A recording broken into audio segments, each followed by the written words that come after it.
எல்லாரும் பைசாவையும் அசோசியேஷன் தான் சாப்பிட்டுட்டு இருக்கு. யாரெல்லாம் அந்த அசோசியேஷன்ல இருக்கிறா? அசோசியேஷன் பிரசிடென்ட் வந்து இ ராஜான்னு எம்எல்ஏ. ஓகே. டிஎம்கே எம்எல்ஏ இ ராஜான்னு, சங்கரன்கோயில் எம்எல்ஏ, தென்காசி மாவட்ட வடக்கு மாவட்ட செயலாளர். அவர் வந்து தமிழ்நாடு பவுலிட்டிக் அசோசியேஷனோட பிரசிடெண்ட்டாக இருக்கார்.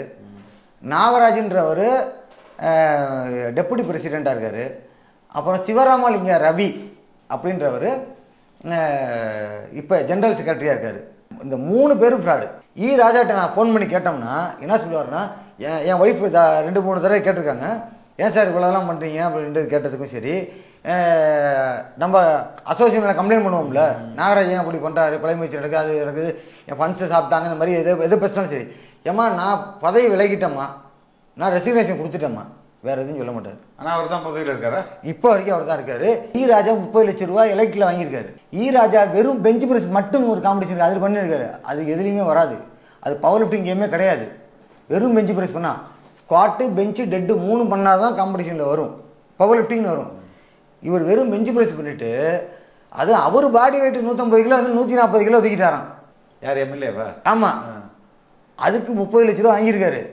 அவருக்கு மாதம் 50,000 ரூபா ஸ்டைஃபண்டு, ஹை கேஷ் இன்சென்டிவ் எல்லாமே வாங்கிட்டு இருக்காரு. அதுக்கு நான் எம்எல்ஏ. ஆமாம், நான் ப்ரூஃப் வச்சிருக்கேன். அதை என்னன்னு கேட்டு மெம்பர் செக்ரட்டரிக்கு வாட்ஸ்அப்பில் அனுப்பிச்சு விட்டேன்.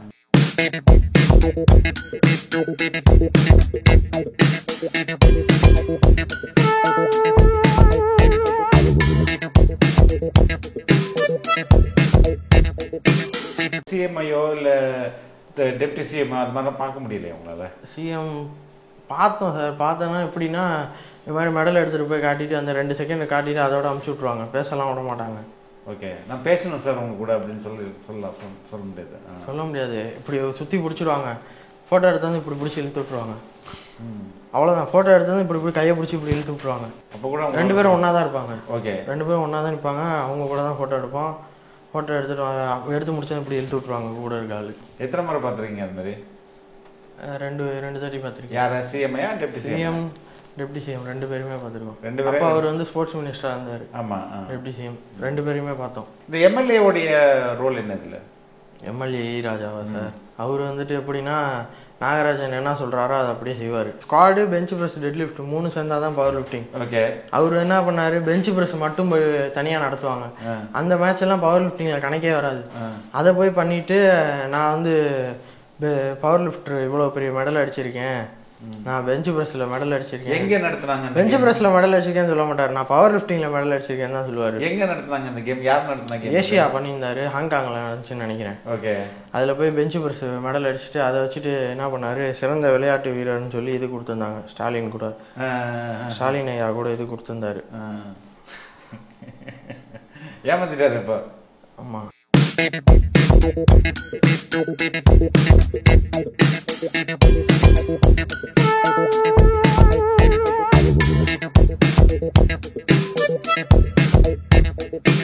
இந்த பையனை தனிமைப்படுத்தி வச்சிருக்காங்க அசோசியேஷன்ல. எந்த ஜிம்லயுமே இவன் சேரக்கூடாது, இவனுக்கு யாருமே ஹெல்ப் பண்ணக்கூடாது. தனியாளா அவன் தனியா ட்ரெயின் பண்ணிட்டு இருக்கான். ஹெல்ப்புக்கு யாரும் இருக்க மாட்டாங்க. கேம் போனா கொலை முயற்சி பண்றாங்க. அப்ப அவனோட சேஃப்டிக்கு, அவனுக்கு ஹெல்ப்புக்கு ஒரு 4 பேர் வேணும்ன்றதுக்காக எங்க சொந்த செலவுல நாங்க ஃபிளைட் டிக்கெட் போட்டு எங்களோட செலவுல 4 பேரை கூட்டிட்டு வரோம் சார். என் பையனை இந்த அளவு வந்ததே உதயநிதி சார் ஃபர்ஸ்ட் ஓகேன்னு சொன்னதுனாலதான் அடுத்தடுத்த ஸ்டேஜ் வந்தான்.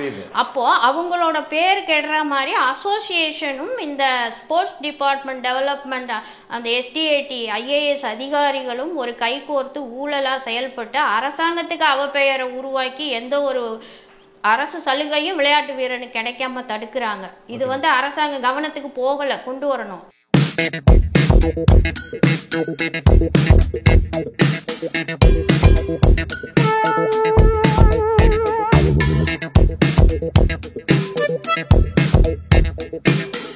அன்பார்ந்த ரெட்பிக்ஸ் உறவுகளே, பல்வேறு அடக்குமுறைகளையும் ஒடுக்குமுறைகளையும் கடந்து இன்று வரை எந்த ஒரு அரசியல் கட்சிக்கும் பக்கசார்பு இல்லாமல் தொடர்ந்து மக்களை மட்டுமே மையப்படுத்தி இயங்கும் ஊடகம் ரெட்பிக்ஸ் என்பது உங்கள் அனைவருக்கும் நன்கு தெரியும்.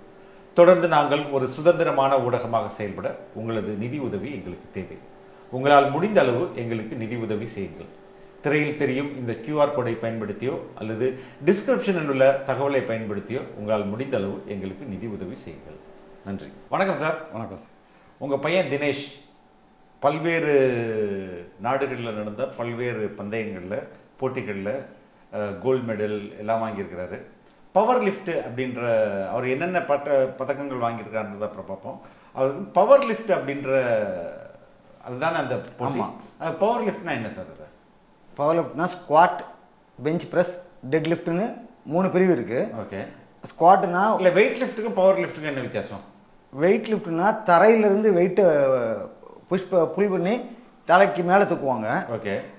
பவர் லிஃப்ட்னா 3 இது பண்ணணும். ஸ்குவாட்டு, பெஞ்ச் ப்ரெஸ்ஸு, டெட் லிஃப்ட்னு 3 இருக்கு. ஸ்குவாட்னா என்ன? ஸ்குவாட்னா ஸ்டாண்டில் வந்து வெயிட் இருக்கும், அதை வந்து தூக்கி கழுத்தில் வச்சுக்கிட்டு உட்காந்து எந்திரிக்கணும். ஓகே, அது பேர் ஸ்குவாட்டு. சரி. பெஞ்ச் ப்ரெஸ்னா படுத்துக்கிட்டு தள்ளணும். ஓகே. டெட் லிஃப்ட்னா தரையிலேருந்து இழுத்து ஹிப்பில் நிற்கணும் ஸ்ட்ரைட்டாக. ஹிப் வரை. ஓகே. ஆமாம். இது மூணும் பண்ணணும். இது 3லேயும் உள்ள டோட்டல்ஸ் பார்த்து யார் ஃபஸ்ட்டு செகண்டு தேர்டுன்னு பார்த்துருவோம். ஓகே. அதில் இவர் என்னென்ன மாதிரியான போட்டிகளில் கலந்துருக்காரு, என்னென்ன மெடல் வாங்கியிருக்காரு? என் பையன் வந்து ஃபஸ்ட்டு காமன்வெல்த் 2022 காமன்வெல்த் நியூசிலாந்தில் நடந்துச்சு. அதில் 4 கோல்டு, பெஸ்ட் லிஃப்டர் அவார்டு 2 வாங்கினான். அப்புறம் டெட் லிஃப்டில் வந்து ரெக்கார்ட் பிரேக் பண்ணியிருக்கான். ஓகே. அப்புறம் ஏஷியன்ஸு கேம் வந்து இதில் ஆலப்புழா நடந்துச்சு 2023. அதில் வந்து 4 gold medal, best lifter of Asia வாங்கியிருக்கான். ஓகே. அடுத்தது வந்து வேர்ல்டு சாம்பியன் வந்து ரொமேனியாவில் 2023 நடந்துச்சு. ஓகே. ரொமேனியாவில் நடந்த இதில் வந்து ஸ்குவாட்டில் சில்வர், பெஞ்ச் ப்ரெஸ்ஸில் பிரான்ஸு, டெட் லிஃப்டில் கோல்டு, ஓவரால் சில்வர் மெடல் வாங்கியிருக்கான். செகண்ட் பிளேஸ் வந்திருக்காரு. ஆமாம், செகண்ட் பிளேஸ். ஆமாம். அப்புறம் federation cup 2023 Jammu and Kashmir federation கப்பில் வந்து கோல்டு 1, ஃபர்ஸ்ட் பிளேஸ். இல்லை, சப் ஜூனியரில் கோல்டு, ஓப்பனில் 5th பிளேஸ். ஓகே. ஃபெடரேஷன். அது மாதிரி நேஷனல் சாம்பியன்ஷிப் நேஷனல் தெலுங்கானா அது 2022 நடந்தது. அதில் வந்து ஒரு சில்வரு, ஒரு பிரான்ஸ். ஓகே. அது இல்லாமல் ஒரு அந்த ஷூட்டிங் கேம் இல்லை, இதில் இது வேறு இருக்குது. குற்றாலத்தில் நடந்துச்சு 2023 வந்து ஒரு நேஷ்னல் கேம் நடந்துச்சு. அதில் வந்து ஒரே டைமில் 3 ரெக்கார்ட் பிரேக் பண்ணியிருக்கான். ஸ்குவாட்டு, டெட் லிஃப்ட்டு, ஓவரால் 3லேயும் என் பையன் ரெக்கார்ட் பிரேக் பண்ணியிருக்கான். 4 gold medal, record break, best lifter award வாங்கியிருக்கான். அது இல்லாமல் ரைஃபிள் ஷூட்டிங்கில் என் பையன் தொடர்ந்து 3 times run out national rifle shooter. Okay. அது இல்லாமல் world champions final selection trials T6 வரைக்கும் போயிருக்கான்.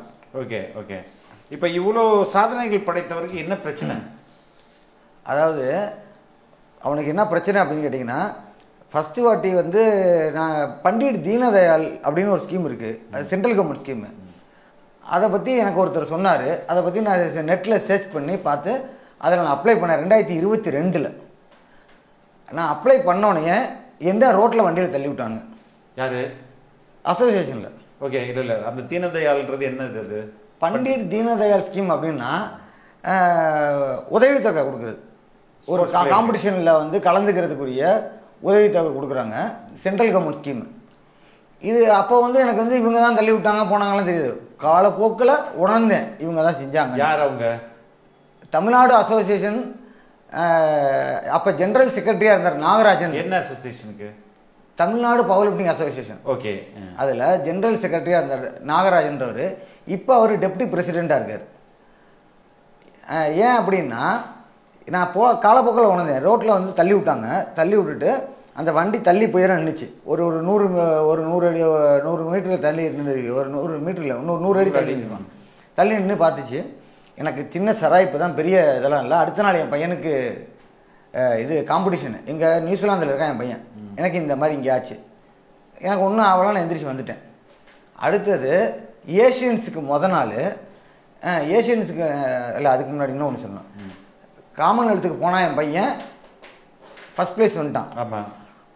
அப்போ வந்து ஷேக் அப்துல்லான்னு ஒரு பையன் இதில் ஈவேரா காலேஜில் எம்ஏ ஹிஸ்ட்ரி படித்தான்.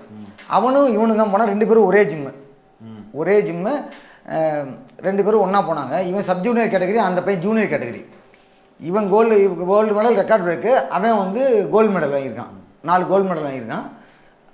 ஒரு கவர்மெண்ட் காலேஜ் பையன் வந்து இவ்வளோ தூரம் வந்திருக்கான் அப்படின்னு சொல்லி அவங்க காலேஜில் அவங்க பிடி சார் சன் டிவியில் ஒரு நியூஸ் கொடுத்தாரு.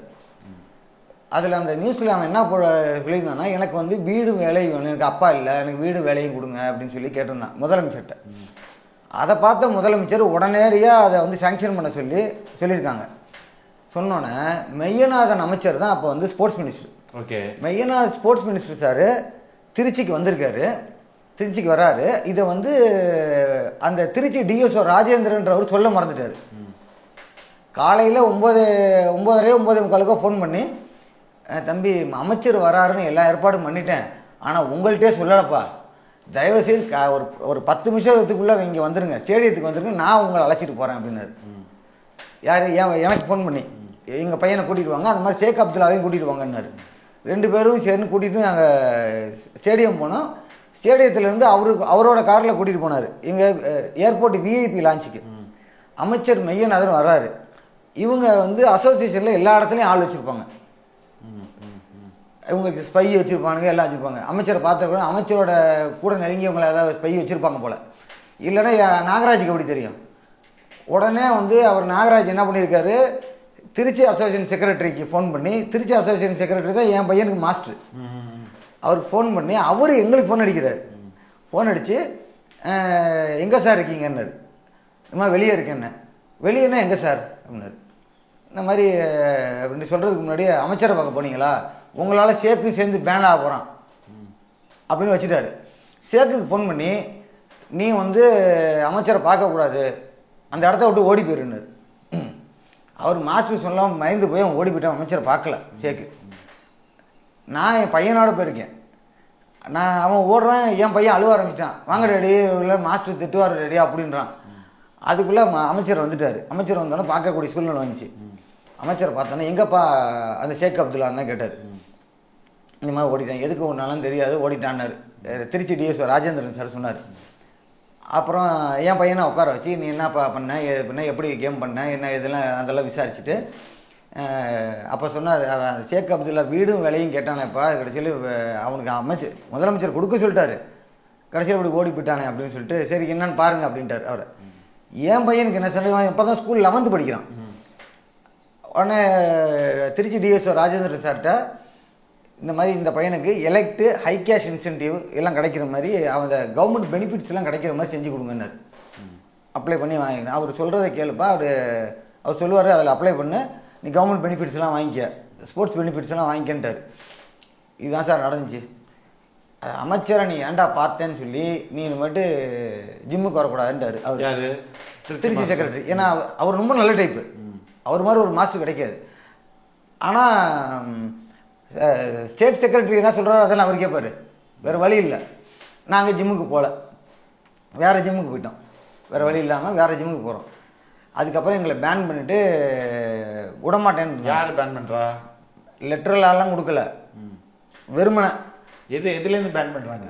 விளையாட விடாமல், அதாவது எந்த லெட்டர் கரஸ்பாண்டெலாம் கிடையாது, வெறுமனை. இப்போ விளையாடுறதுக்கு இந்த அசோசியேஷன் தான் உங்களுக்கு சர்டிஃபிகேட் கொடுக்கணுமா? இவங்க தானே அனுப்பணும். இது கவர்மெண்ட் பாடியா பிரைவேட் பாடியா? அது கவர்மெண்ட் பாடி தான். கவர்மெண்ட் பாடி. ஓகே. கவர்மெண்ட் பாடினா அப்படின்னா இதோட நேஷனல் பாடி வந்து பவர் லிஃப்டிங் இந்தியான்னு இருக்கு, இன்டர்நேஷனல் பாடி வந்து இன்டர்நேஷனல் பவர் லிஃப்டிங் ஃபெடரேஷன் இருக்கு. ஓகே. இப்போ தமிழ்நாடு அரசு கட்டுப்பாட்டில் தான் இது இருக்குதா சார்? எல்லாமே ப்ராப்பர் ரெகக்னைஸ்டு, ஆனால் ரெகக்னைஸ்டே இல்லைன்னு சொல்லுவானுங்க. நான் எல்லாத்துக்கும் ப்ரூஃப் வச்சுருக்கேன், ஆயிரக்கணக்கான ப்ரூஃப் வச்சுருக்கேன். விளையாட விடலை, நான் அடுத்து ஃபெடரேஷன் போனால் தான் ஏஷியன் போக முடியும், விளையாட விடல. உடனே நான் அமைச்சர் உதயநிதி சாரை போய் பார்த்தேன். அப்போ வந்து அவர் ஸ்போர்ட்ஸ் மினிஸ்டர் மாறிட்டார், உதயநிதி சார். அவரை போய் பார்த்த உடனே அடுத்த செகண்டே அனுப்பிச்சு விட்டார். என்னென்ன, நான் 2 நாள் தான் இருந்துச்சு இதுக்கு ஃபெடரேஷன் போகிறதுக்கு. ஜம்மு காஷ்மீரில் நடந்த ஃபெடரேஷன் போகிறதுக்கு 2 நாள் தான் இருந்துச்சு. சார் என் பையன் இந்த மாதிரி இவ்வளோ தூரம் அச்சீவ் பண்ணியிருக்கான், ஆனால் அவனை விளையாட விட மாட்டேங்கிறாங்க அப்படின்னு போய் சொன்னோன்னே, ஏன் இவ்வளோ தூரம் அச்சீவ் பண்ண பையனை வந்து விளையாட விடலை, நீங்கள் கிளம்பி நீங்கள் போங்க, நான் பார்த்துக்கிறேன், நீங்கள் ஜம்மு காஷ்மீர் கிளம்பி போங்கன்னாரு. சார் இன்னும் நாமினேஷனில் பேர் இல்லை சார்னு. நீங்கள் போகிறதுக்குள்ளே ஆயிடும்னாரு. அப்போ வந்து ஜூனியர் பிஏ சதாசிவம்ன்றவர்கிட்டையும் சீனியர் பிஏ வந்து மணிராஜ் சின்னவர் அப்படின்ற ஒருத்தர் இருக்கார். அவர் அப்புறம் அவங்களெல்லாம் கூப்பிட்டு அந்த பையன் போகிறதுக்கு எல்லாத்தையும் பார்த்துக்கோங்க அப்படின்னு சொல்லிட்டு அனுப்பிச்சி விட்டார். அதே மாதிரி நான் சென்னையிலேருந்து திண்டிவனம் போகிறதுக்குள்ளாரே என் பையன் பேர் வந்து நாமினேஷனில் பேர் ஏறிச்சு. ஓகே. ஃபெடரேஷனில் போனால் சப் ஜூனியரில் கோல்டு, இதில் ஓப்பனில் வந்து 5th பிளேஸு. அதில் ஜெயிச்சனால இதுக்கு போயிட்டான், ஏஷியன் கேம்ஸ் போயிட்டான். ஏஷியன் சாம்பியன்ஷிப் போனோன்னே அங்கே என்ன பண்ணான், இங்கே ஜெயிச்சிட்டான், சரி வழி இல்லை, ஏஷியன் சாம்பியன்ஷிப் போனான். அங்கே என்ன பண்ணாலும் காம்படிஷனுக்கு முதல் நாள் தான் எல்லாம் பண்ணுவானுங்க.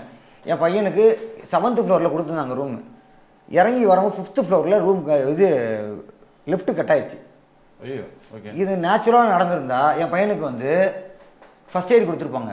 ஒரு பையனுக்கு கால் 2 துண்டாயிடுச்சு. அஸ்வால்ட்டுன்ற பையனுக்கு காலில் பாதம் தனியாக வந்துருச்சு, ஷூக்குள்ள இருக்கு. எங்கே லிஃப்ட்ல பிரச்சனையா? லிஃப்ட் உளுந்ததில்ல. ஓகே. அவனோட பாதம் வந்து அவன் ஷூக்குள்ள இருக்கு. இப்போ அந்த பையன் சரியாக திருப்பி கேம் பண்ணுறான். அது கால் 2 துண்டா கட் ஆயிடுச்சு அவனுக்கு. என் பையன் முட்டி போட்டான். உளுந்த வேகத்தில் முட்டி போடவும் 2 முட்டி எடுத்துக்கிட்டு விழுந்துருச்சா? ஆமாம், 5வது மாடியிலேருந்து. ஓகே. 5வது மாடியிலேருந்து விழுந்துருச்சு. இது வந்து திட்டமிட்ட சதின்னு தான் நான் சொல்லுவேன். எப்படி சொல்கிறேன் அப்படின்னா, இது நேச்சுரலாக நடந்தால் என் பையனை வந்து ஒரு இன்டர்நேஷ்னல் கேமில் ஃபர்ஸ்ட் எய்டு கொடுக்கறதுக்கு மெடிக்கல் டீம் இல்லாமல் இருக்காது. அஸ்வால்ட்டை ஆஸ்பத்திரி கூட்டிகிட்டு போனவங்க என் பையனை கூட்டிகிட்டு போகல. 2 முட்டிலையும் அடிபட்டு துடிக்கிறான். 2 முட்டியில் அடிபட்டு துடிக்கிறான். அவனுக்கு ஒரு ஃபர்ஸ்ட் எய்டு கூட கொடுக்கல, கத்திக்கிட்டே கிடக்கிறான். 2 முட்டி அடிபட்டு கத்திக்கிட்டு கிடக்கிறான். நைட்டு 3 மணிக்கு தான் ஐஸ் கொடுத்தாங்க ஒத்தரை வச்சுக்கு. அதுக்கு ஐஸ் எல்லாம் வச்சு கொஞ்சம் வீக்கம் கொஞ்சம் கம்மியானதுக்கப்புறம் தான் அவனால் கேம் பண்ண முடிஞ்சு. அப்பயும் 4 கோல் அடித்தான். இல்லைன்னா அவன் ரெக்கார்ட் பிரேக் பண்ணியிருப்பான். 4 கோல் அடிச்சிருக்கான். அதுலேயும் பெஸ்ட் லிஃப்ட் அவார்டு வாங்கியிருக்கான். அவன் வந்து ரெக்கார்ட் பிரேக் பண்ணக்கூடியவன். அவன் ரெக்கார்ட் பிரேக் பண்ணக்கூடியவன்றதுக்கு நான் சாட்சியாகவே இந்த இதுக்கு இப்போ 2023 நடந்த குற்றாலத்தில் நடந்ததில் கூட பார்த்துருப்பீங்க. 2023 ரொமேனியாவில் குற்றாலமா? இல்ல, நேஷனல் குற்றாலத்தில் நடந்ததில்ல. 4 gold medal, India's best lift award. ஆமா, 3 ரெக்கார்டு ஒரே நேரத்தில் வச்சுப்பான். 3 records, 3 record breaks at a time. இது வந்து 4 ரெக்கார்ட் பிரேக்ஸ் ஆயிருக்கு. ஸ்குவாட், அதுக்கப்புறம் ஓவரால். ஆமா, அதில் வந்து இந்த முட்டியில் அடிபட்டனால காலை மடக்கி பெஞ்சு பிரஸ் போடும்போது கொஞ்சம் பெயினாக இருக்குன்றனால, இல்லைன்னா அதுலேயும் ரெக்கார்ட் பிரேக் பண்ணியிருப்பான். 4 ரெக்கார்ட் பிரேக் ஆகிருக்கும். அதுக்கப்புறம் வந்து பார்த்தீங்கன்னா வேர்ல்டு சாம்பியன் போகணும். வேர்ல்டு சாம்பியன் போகும்போது பார்த்தீங்கன்னா விசா வெரிஃபிகேஷன் அப்போ ரொமேனியாவுக்கு விசா வெரிஃபிகேஷனுக்கு இமிக்ரேஷன் ப்ராசஸ்க்கு போவாங்களே சார். ஆமாம், விசா வெரிஃபிகேஷன் போகும்போது என் பையனுக்கு கள்ள நோட்டு கொடுக்குறானுங்க. யார் கொடுக்குறா? அசோசியேஷனில். அதை நான் மொத்தமாக பணத்தை வாங்கிக்குவானுங்க போகிறதுக்கு. அதுலேருந்து ஒரு 8000 ரூபா ஆளுக்கு போகிறவங்கள்ட்ட எல்லாம் 8000 ரூபா கொடுத்து இது உள்ள கட்ட சொல்லுவாங்க. அந்த மாதிரி அவன்கிட்ட கொடுக்கும்போது 8000 ரூபா இல்லை 4000 ரூபா கள்ள நோட்டு. அங்கே விசா இமிக்ரேஷன் ஆஃபீஸர் வந்து ரொம்ப நல்ல டைப்பாக இருக்காங்க, ஒரு லேடி. அவங்க என்ன பண்ணியிருக்காங்க, இந்திய நோட்டா இல்லை US டாலரா? இல்லை, இங்கே நம்மளுடைய டெல்லியிலே பாம்பேலேருந்துல வந்து 8000 ரூபா 4000 ரூபா கள்ள நோட்டு. இவங்க என்ன சொல்லிங்க, இந்த நோட்டு உனக்கு எப்படி திரும்பி வந்துச்சு அப்படின்னு கேட்டிருக்காங்க. உங்கள் ஏஜென்ட் தான் கொடுத்தாங்கண்ணா. இது என்னோட ஏஜென்ட் இல்லை, நீ யார்கிட்ட வாங்கினே அங்கே போய் கொடுத்துருவா. கொடுத்துட்டு இவன் வேற நோட்டு கொடுத்துருக்கான். இல்லை இல்லை, நீ அதை கொடுத்துட்டு அப்புறமேட்டு நீ உள்ள வா, மாற்றிட்டு வா அப்படின்னு சொல்லி வந்தோன்னே எல்லாத்தையும் பார்த்துட்டு, சரி இதுக்கு முன்னாடி இந்த கண்ட்ரிக்கா போயிருக்கியா அப்படின்னு இருக்காங்க. போயிருக்கேன். எங்கே போனேன்? நியூசிலாந்து போயிருக்கேன் அப்படின்னா. அதுக்குள்ளே சர்டிஃபிகேட்டே இல்லையே. சர்டிஃபிகேட் இன்க்ளோஸ் நான் கொடுத்துருந்தோம். எல்லா டாக்குமெண்ட்டும் நோட்ரி பப்ளிக் சைன் வாங்கி கொடுக்க சொல்லியிருந்தோம், கொடுத்துருந்தோம். அதில் நியூசிலாந்து இதுவும் கொடுத்துருந்தோம். இதில் நியூசிலாந்தில் உள்ளது மட்டும் மிஸ் ஆகிருக்குன்னா, பாஸ்போர்ட்டில் இருக்கிற விசா இமிகிரேஷனில் சீல் இருக்குல்ல, அதையும் ஏன் மிஸ் ஆகுது? அப்போ 2 பேர் திட்டமிட்டு தான் எடுத்திருக்காங்க. விசாவில் ஸ்டாம்ப் பண்ணது எப்படி? இல்லை இல்லை, நான் சொல்கிறேன் நோட்ரி பப்ளிக் கையெழுத்து வாங்கி கொடுத்தேன். ஓகே ஓகே, நோட்ரி பப்ளிக் கையெழுத்து வாங்கின பேப்பர் தான் சொல்கிறேன். அது 2மே இல்லை. அவங்க என்ன பண்ணியிருக்காங்க, விசா இதில் இருக்கிறத பாஸ்போர்ட்டில் உள்ளதை ஜெராக்ஸ் விட்டாங்க. அதே மாதிரி அந்த சர்டிஃபிகேட் காப்பி கொடுக்கணும், அவன் செல்லில் வச்சுருந்தான். அமுச்சு விட்டா அவங்களே எடுத்துக்கிட்டு சரிப்பா கொஞ்சம் கேர்ஃபுல்லாக இருக்குன்னு சொல்லி அமுச்சு விட்டாங்க. இது வேர்ல்டு சாம்பியன் போகிறதுக்கு முத நாள் என்ன பண்ணாங்க, அவன் கோயிலுக்கு போயிட்டு வந்தாங்க அம்மா கூட்டிகிட்டு கோயிலுக்கு போயிட்டு வரும்போது அவங்க அம்மாவை பிடிச்சி இழுத்து விட்டானுங்க யாரோ. எதுலேருந்து? அவன் 2 வீலர்லேருந்து. ஓகே. அவங்க அம்மா கீழே விழுந்து எப்போ காலையில் 4 மணிக்கு அவன் ஏர்போர்ட்டில் இருக்கணும், 6 மணிக்கு ஃப்ளைட்டு மும்பை போகிறான். மும்பையிலேருந்து தான் ரொமேனியா போகணும், 2 மணி நேரத்துக்கு முன்னாடி போகணும். 4 மணிக்கு ஃப்ளைட்டில் போகிறான்னா நைட்டு 8:30-9 மணிக்கு அவங்க அம்மா கீழே விழுந்து அந்த இதில் புல்லட்லேருந்து இழுத்து விட்ருக்காங்க. இவன் வண்டி ஓட்டுறான், பின்னாடி அவங்க அம்மா உட்காந்துருக்கு, எல்லாரும் இழுத்து விட்ருக்காங்க. தலையில் 8 தையல், ஷோல்டர் எலும்பு உடஞ்சிருச்சு, 3 விழா எலும்பு உடஞ்சிருச்சு. அவங்க அம்மாவுக்கு வந்து பேச்சு மூச்சு இல்லாமல் இருக்குது. ஆஸ்பத்திரியில் போய் சேர்க்குறேன். நான் போக மாட்டேன்னா, இல்லைடா இப்படி ஒரு வாய்ப்பு கிடைக்காது, நீ கண்டிப்பாக போகிற, நீ நீ ஜெயிச்சிருவா, அம்மா நான் பார்த்துக்கிறேன்னு சொல்லி அனுப்பிச்சி விட்டேன். என் பையன் செலவுக்கு ஒரு 2.5 லட்ச ரூபா பணம் கொடுத்துருந்தேன். அவன் என்ன பண்ணால் நான் கடன் வாங்கி தான் எல்லாம் பண்ணியிருக்கேன் அப்படின்னோடனே, இல்லை அம்மாவுக்கு வேணும், நான் போகல அப்படி இப்படிலாம். நீ போடான்னு சொன்னோன்னே என்கிட்ட சொல்லாமையே வீட்டில் 1.5 லட்ச ரூபாய் வச்சுட்டு 1 லட்ச ரூபாய் மட்டும் எடுத்துகிட்டு போகிறான். அங்கேருந்து அங்கே போகணுன்னா டேரெக்டாக லீவு கிடைக்காது, ரொமேனியாவுக்கு லீவு. இவன் வந்து அமெரிக்கன் டாலராக மாற்றணும், அதுக்கப்புறம் லீவை மாற்றணும். அப்போ 2 தடவை மாற்றும் போது நம்ம கமிஷன்லேயே ஒரு அமௌண்ட் போயிடும். இதில் மும்பைக்கு வர போகணும், அங்கே செலவு இருக்குது. இவனை என்ன பண்ணியிருக்கானுங்க, அங்கேருந்து டீமை விட்டு பிரித்து போட்டிருந்த டிக்கெட்டை கேன்சல் பண்ணி, ஒரு தடவைக்கு பல வாட்டி கேன்சல் பண்ணி இந்தியன் டீமை விட்டு இவனை பிரிச்சுட்டானுங்க, ஹெல்ப்புக்கு இருக்கக்கூடாதுன்னு பிரிச்சுட்டு.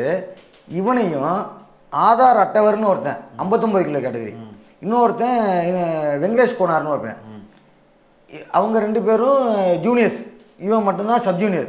அவங்க கூட அனுப்பிச்சாரன். வெங்கடேஷ் கோனார் இவனும் 66 கிலோ கேட்டகரி, அந்த பையனும் 66 கிலோ கேட்டகரி. அந்த பையன் நல்ல பையன், ஒன்றும் இல்லை. இவங்க அம்மா அடிபட்டுருக்காங்க, போயிருக்காங்க ஆஸ்பத்திரிக்கு, எல்லாம் தெரியும். அந்த பையன் சிகரெட் அடித்து மூஞ்சில் ஊதுறானா, இவனுக்கு ஆதார் அட்டை பண்ணுறவன் இந்த மாதிரி டீஸ் பண்ணிகிட்டே இருந்திருக்கான். அவன் ரொம்ப ஒதுங்க, இவனை எங்கள் அம்மா அடிபட்டு இப்படி இருக்காங்க, நான் ஏன்னா இப்படி பண்ணுறீங்கன்னு இப்படி இருக்கான். ஆனால் 8 மணி நேரம், அதாவது 8 மணி நேரம் நினைக்கிறேன், இதுலேருந்து மும்பையிலேருந்து ரொமேனியா 4.5 நாளாக கூட்டு போயிருக்காங்க. 4.5 நாள். இங்கேருந்து துபாய் கூட்டு போக வேண்டியது, அங்கே போய் குறையாது. துபாயில் மட்டும் ஒரு 12 மணி நேரம் தங்க விட்டாங்களா சார். யார் இப்படிலாம் டிக்கெட் போட்டது? அது நேஷ்னல் செக்ரட்டரி, அதாவதுன்னா ஃபெடரேஷன் செக்ரட்டரி இருப்பார்ல, அவர் தான் அஃபிடேவிட் போட்டு கூட்டு போகிறாரு. என் பையன் 18 வயசு கீழே இருக்கனால அவர் பொறுப்பில் கூட்டு போகிறாரு, கூட்டிகிட்டு போகிறாரு. ஆனால் அவர் எப்படின்னா 4.5 நாளாக இழுக்கடிச்சு. எதுக்காக 4.5 நாள் இழுக்கடிக்கணும்? டிக்கெட் விலை கம்மியாக இருக்கணும் கூட சம்டைம் போட்டு இழுத்து. அப்படி இல்லை சார், காம்படிஷனில் அவன் ஜெயிக்கணுன்றதான அவன் எண்ணமே. அவங்களுக்கு பசங்க ஜெயிக்க வைக்கணுன்றது என்ன அப்படின்றப்ப எதுக்காக 4.5 நாள்? இவனை டயர்டாக்கணும். இவன் ஏற்கனவே மனசளவில் அவங்க அம்மா அடிபட்டு கிடக்கிறதுல இப்படி கிடக்கிறான், உடல் அளவுலையும் டயர்டாக்கணும். 4.5 நாள் அவனை அலைய விட்டு கூப்பிட்டு போகிறாங்க. இவனுக்கு ஃபுட்டு அக்காமடேஷன் ஒன்றும் கொடுக்கல. ஒரு 12 மணி நேரம் கொடுத்ததோட சரி. எங்கே துபாயில் ஒரு 12 ஹவர்ஸுக்கு ரூம் கொடுத்தாங்களாம், அதோட சரி. வேறு எங்கேயும் கொடுக்கல. சீட்டில் இப்படி உட்காந்துக்கிட்டே கூப்பிட்டு போயிருக்காங்க, படுக்க உள்ள காம்படிஷன் போகிறவனை புரியுது உட்கார வச்சே கூப்பிட்டு போயிருக்கானுங்க. அவன் கையில் இருந்த காசில் செலவேறக்கூடாது, நமக்கு அங்கே வேறு தேவைன்னு சொல்லி ஒரு நாளைக்கு ஒரு கப் நூடுல்ஸும் ஒரு தண்ணி பாட்டில், 1 லிட்டர் தண்ணி பாட்டில் தான் யூஸ் பண்ணியிருக்கான். அதுதான் சாப்பாடு. அப்போ எவ்வளோ டயர்டாகும் அவன், உடம்புல ஸ்ட்ரென்த்தே இல்லாமல் போயிடும். இதோட தான் காம்படிஷன் போய் ஃபர்ஸ்ட் பிளேஸ் வாங்கியிருக்காங்க ரொமேனியாவில் இருக்கு. ரொமேனியாவில் செகண்ட் பிளேஸ் இல்லையா? ஆமாம் ஆமாம். இதில் இன்னொன்று என்ன பண்ணானுங்கன்னா, அங்கே போனோன்னே அவன் ஒரு ஜூஸ் குடிச்சிருக்கான், ஃபுல்லாக லூஸ் மோஷன் போயிருக்கு அவனுக்கு. காலையில் ஃபஸ்ட்டு காலிங் வரைக்கும் அவனுக்கு வயிறு சரியில்லை. அதோட பண்ணியிருக்கான் கேமு. உடம்புல பாடி வெயிட் குறைஞ்சிருச்சு. ஏற்கனவே 4.5 நாள் அலைய விட்டதில்லை. அங்கே போய் ஏன்னா இந்த மாதிரிலாம் ஏற்கனவே சதியெல்லாம் நடந்திருக்கு என் பையனுக்கு. ஒரு சாதாரண ஸ்டேட்லேயே என்ன பண்ணுவானுங்க, ஒரு ஸ்டேட் காம்படிஷன் அப்பயே என் பையனுக்கு லூஸ் மோஷன். இப்போ வயது என்ன இருக்கு? இப்போ 19 நடக்குது. இதுக்குள்ளே இவ்வளோ நாள் தமிழகத்தோட சொத்துங்க அவரு. அவனுக்கு தான் இவ்வளோ பண்ணுறாங்க. யார் பண்ணுறாங்கன்னு நினைக்கிறீங்க? எதுக்காக பண்ணுறாங்க? இல்லை சொல்கிறேன் சார், இது விஷயம் சொல்லுங்கள். அந்த காம்படிஷனில் அடுத்தது காம்படிஷன் அப்போ அவனுக்கு பட்டி கட்டுனா காலில் வந்து நீராப் கட்டினா தான் அவன் காம்படிஷன் பண்ண முடியும். இது எக்யூப்டு பவர் லிஃப்டிங். நீராப் கட்டுறதுக்கு ஆள் கிடையாது. இங்கேருந்து எதுக்கு வந்து team leader, head coach, assistant coach அப்படின்னு ஒரு பெரிய டீம் போகிறாங்க. ஆனால் என் பையனுக்கு ஒருத்தன் கூட ஹெல்ப் பண்ணல. அவங்களாம் எங்கே போனாங்க தெரியாது. அவரு அங்கே தெரியும். அந்த பிஜே ஜோசப்னு ஃபெடரேஷன் செக்ரட்டரி அங்கே தான் நிற்கிறாரு. அவர் தான் அஃபிடேவிட் போட்டு கூட்டு போனவர். அங்கே தான் நிற்கிறாரு. இவன் ஆளே இல்லாமல் அழுகுறான். இவன் அந்த அந்த நீராப் கட்டலைன்னா அவங்க கேம் பண்ண முடியாது. பண்ண விடக்கூடாதுன்றது தான் அவங்க எண்ணம். அப்போ என்ன பண்ணியிருக்கான், இவன் அழுகுறதை பார்த்து ஒரு சைனீஸ் டைப்பி அவன் வந்து எதுக்கு அழுகுறன்னு இருக்கான். இந்த மாதிரி நான் கட்டி விட்றேன் இப்படி பண்ணுறான்னு சொல்லி அவன் கட்டி விட்ருக்கான். சைனீஸ் டைப்பி அவன் கட்டி விட்டு தான் இவன் கேம் பண்ணான். அதில் தான் இந்த செகண்ட் வந்தான். அது முடித்தோடனே இவன் இங்கேருந்து இவங்களோட இப்போ ரெண்டாவது வேறு ஜிம் போயிருந்தான்னு சொன்னல, அந்த ஜிம்மில் இருந்து 2 பொம்பளை பிள்ளைங்க இவன் ஒருத்தன் 3 பேர் போகிறாங்க. இங்கே ரொமேனியா போனது. ஓகே. இவனை தனியாலாம் விட்டுருந்தாங்க. ஆனால் நான் பீரியட்லாம் உதயநிதி ஸ்டாலின் வந்து அமைச்சர் ஆகிறாரு. 2022 அதாவது 2022 நான் ரொமேனியாவில் போகும்போது 2023 அவர் அமைச்சர் ஆகிறார். ஆமாம், ஸ்போர்ட்ஸ் மினிஸ்டர் ஆகிறாரு. ஆமாம். அதுக்கப்புறம் வந்து இந்த இவங்க ஜிம்மில் இருக்க 2 பொம்பளை பிள்ளைங்க போணுச்சு. இவங்க நான் சொல்லியிருந்தேன் எல்லாம் பெரிய பிள்ளைங்க. அவங்கள்ட்ட சொல்லியிருந்தேன், அம்மா என் தம்பியை தனியாக விட்டாரு, அவன் பிரச்சனையெல்லாம் அவனுக்கு தெரியும், எங்கே போனாலும் பிரச்சனையாக இருக்குது, அதனால் உங்கள் கூடயே வச்சுக்கோங்க. ஏன்னா எதையாவது ஒரு நீடல் தூக்கி பைக்குள்ளே போட்டாங்கனாலும் அது நீடில் ஃப்ரீ கேம்னு ஒன்றுங்க. நீ ஏன் நீடில் வந்துச்சு போணுச்சுன்னு 1000 கேள்வி கேட்பானுங்க. எந்த ஒரு கேம்லேயும் கேட்பாங்க, நம்மளால் பதில் சொல்ல முடியாது. அதனால் இந்த தம்பியை கூடயே வச்சுக்கோங்க, பொம்பளை பிள்ளைலாம் பார்க்காதீங்க, அவனை வந்து பையனை வந்து ஒரு ஓரமாக இடம் கொடுத்தீங்கன்னா நான் படுத்துக்குவான் அப்படின்னு சொல்லியிருந்தேன். சரின்னு சொல்லி தான் சொன்னாங்க. அதில் ஒரு பொம்பளை பிள்ளைய அசோசியேஷன் கரெக்ட் பண்ணி வச்சுருக்கு. அன்னைக்கு அந்த பொண்ணோட காம்படிஷன் முடியும் போது இவன் தான் ஹெல்ப் பண்ணுறான்.